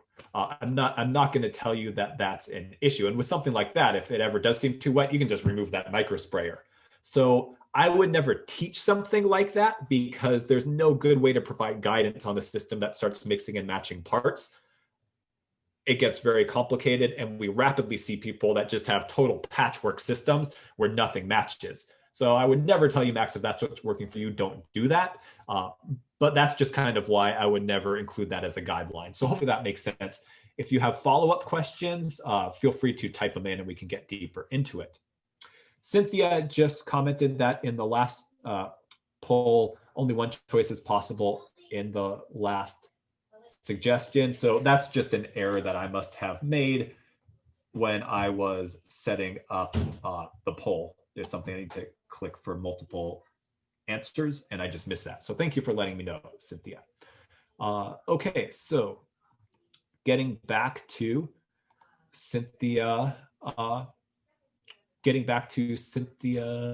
question, original one. So she's in Rancho Cucamonga, both plants and irrigation systems. Is lantana a good choice on a slope? So Cynthia, a couple of suggestions for you. So lantana works on a slope. Definitely there's a few California native plants that I really like for slopes. If you're in rocky soil, Rancho Cucamonga, that will probably be happy on the same amount or maybe even a little less water. And they kind of spread far and wide. One of my favorites is Pigeon Point Coyote Brush. And another one is Point Sal Native Sage or Point Sal Sage. However, there is a resource for you that if you haven't checked out, you should definitely check out. And that is the Inland Valley Garden Planner, which is, I'm typing into the chat now, Inland Valley Garden Planner.org. That is a website that our agency set up that's all about choosing and learning about the best plants for our local area. And on there, we have, most of them are Waterwise plants, but on there we have a whole list of suggestions for plants that are good for slopes, specifically for this local area. So I would encourage you to check those out. If you are on a large slope, which it sounds like you might be with half an acre, I find it really difficult over time to maintain a large amount of drip irrigation on a slope. It's just it's hard to climb up and down the slope and check things and do the repairs. And if you are on a half-acre lot in Rancho Cucamonga, chances are you're kind of close to an urban wildland interface area. And if so, if you have ground squirrels and things like that, that might occasionally chew into the drip lines. And then you have broken lines on slopes, et cetera, et cetera. So if there are going to be big areas in between your plants, you still might consider drip lines, and then maybe doing, like I showed underneath that one tree, kind of spiraling around each area if those are going to be kind of permanent plant locations. If it's going to be a pretty regular planting on that slope, you might do a high efficiency overhead system on that slope on those high efficiency spray nozzles, which works well, but that will give you complete irrigation coverage. So it's going to depend on your density. Beyond that, because you are in Rancho Cucamonga, you are qualify for a program that might be useful to you. That is our Residential Landscape Design Assistance Program. And if you go to cbwcd.org/design assistance, you can read all about that program. That's a program where for no cost, just with a fully refundable deposit, our staff, which is me with the help of Danny, who's with us today, will provide you with a design for part of your yard, usually either front yard or a backyard. On a large half-acre lot, we'd work with you strategically to figure out what a reasonable amount of space is for us to take on if you have a huge project in mind. And that starts with coming to a free class called Landscape Transformation Basics that we teach as an online workshop one Thursday evening a month. And you can find out all about that online, or you can see the upcoming sessions on our Eventbrite page where you signed up for this. And there is a bunch of details about the program, so I encourage you to take a look at it, but it is for our local communities that we are able to serve. It's just a $100 deposit to make sure that you're serious about the project, and then we'll work with you one-on-one, come up with that design, and then if you install a Waterwise garden in that area, ideally based on our plan, but if you change some things around, we don't get upset with you, within a year, then you will get a refund check for that full deposit amount. So with that, we can't do full irrigation design. That's part of why we're developing all these YouTube videos as well. But what we can do is come up with the planting design and then give you guidance on, we think this is the irrigation approach to use, what kind of drip system, what details about how to connect if we know about your site, or if we advise a spray system or whatever, and then try to connect you with additional resources to get the information you need to follow through with that. So hopefully between the Inland Valley Garden Planner and then the Design Assistance Program, if you're interested, hopefully that will help. And so for Max, when he inserts a quarter-inch tube, it's generally temporary to get better watering. After established, remove the line and the plug. Yeah, so that's a great example, Max. And it sounds like you're very in touch with your garden in terms of looking at the individual needs of plants and then being on top of it enough to then cap things off later when it's no longer needed, which is totally a very valid way to go. I end up doing a lot of hose watering for my supplemental watering. It forces me to be out in my garden and keep an eye on the weeding and things like that. What I do find is that most homeowners are not involved with their garden enough to set something like that up, check on it, notice when the plant no longer needs water or that supplemental water, and remove it. I guess you are an ideal workshop participant and probably enjoy interacting with your garden. So that's a great approach for people who are going to be involved to that degree. Awesome. So that is the last of the questions that I had in the Q&A. If anybody else has additional questions, please put them in. I'll hang out as people start to leave the workshop. I saw a bunch of comments come in. I'm going to take a look at them. And then keep an eye on your email for an email that will come. Probably I'll send out through Eventbrite, because that's an easy way for me to email everybody who signed up, and you'll get that update email once I have the edited videos of the step-by-steps for the install examples together, as well as the supplemental video going into, so now you have the system, how do you use the system to figure out your irrigation runtimes? And so thank you very much for spending a good chunk of your Saturday morning with us. And remember to please sign up for our newsletter if you don't get it already, find out about all our upcoming workshops, and then check out our other online resources. Have a good rest of your weekend, everybody.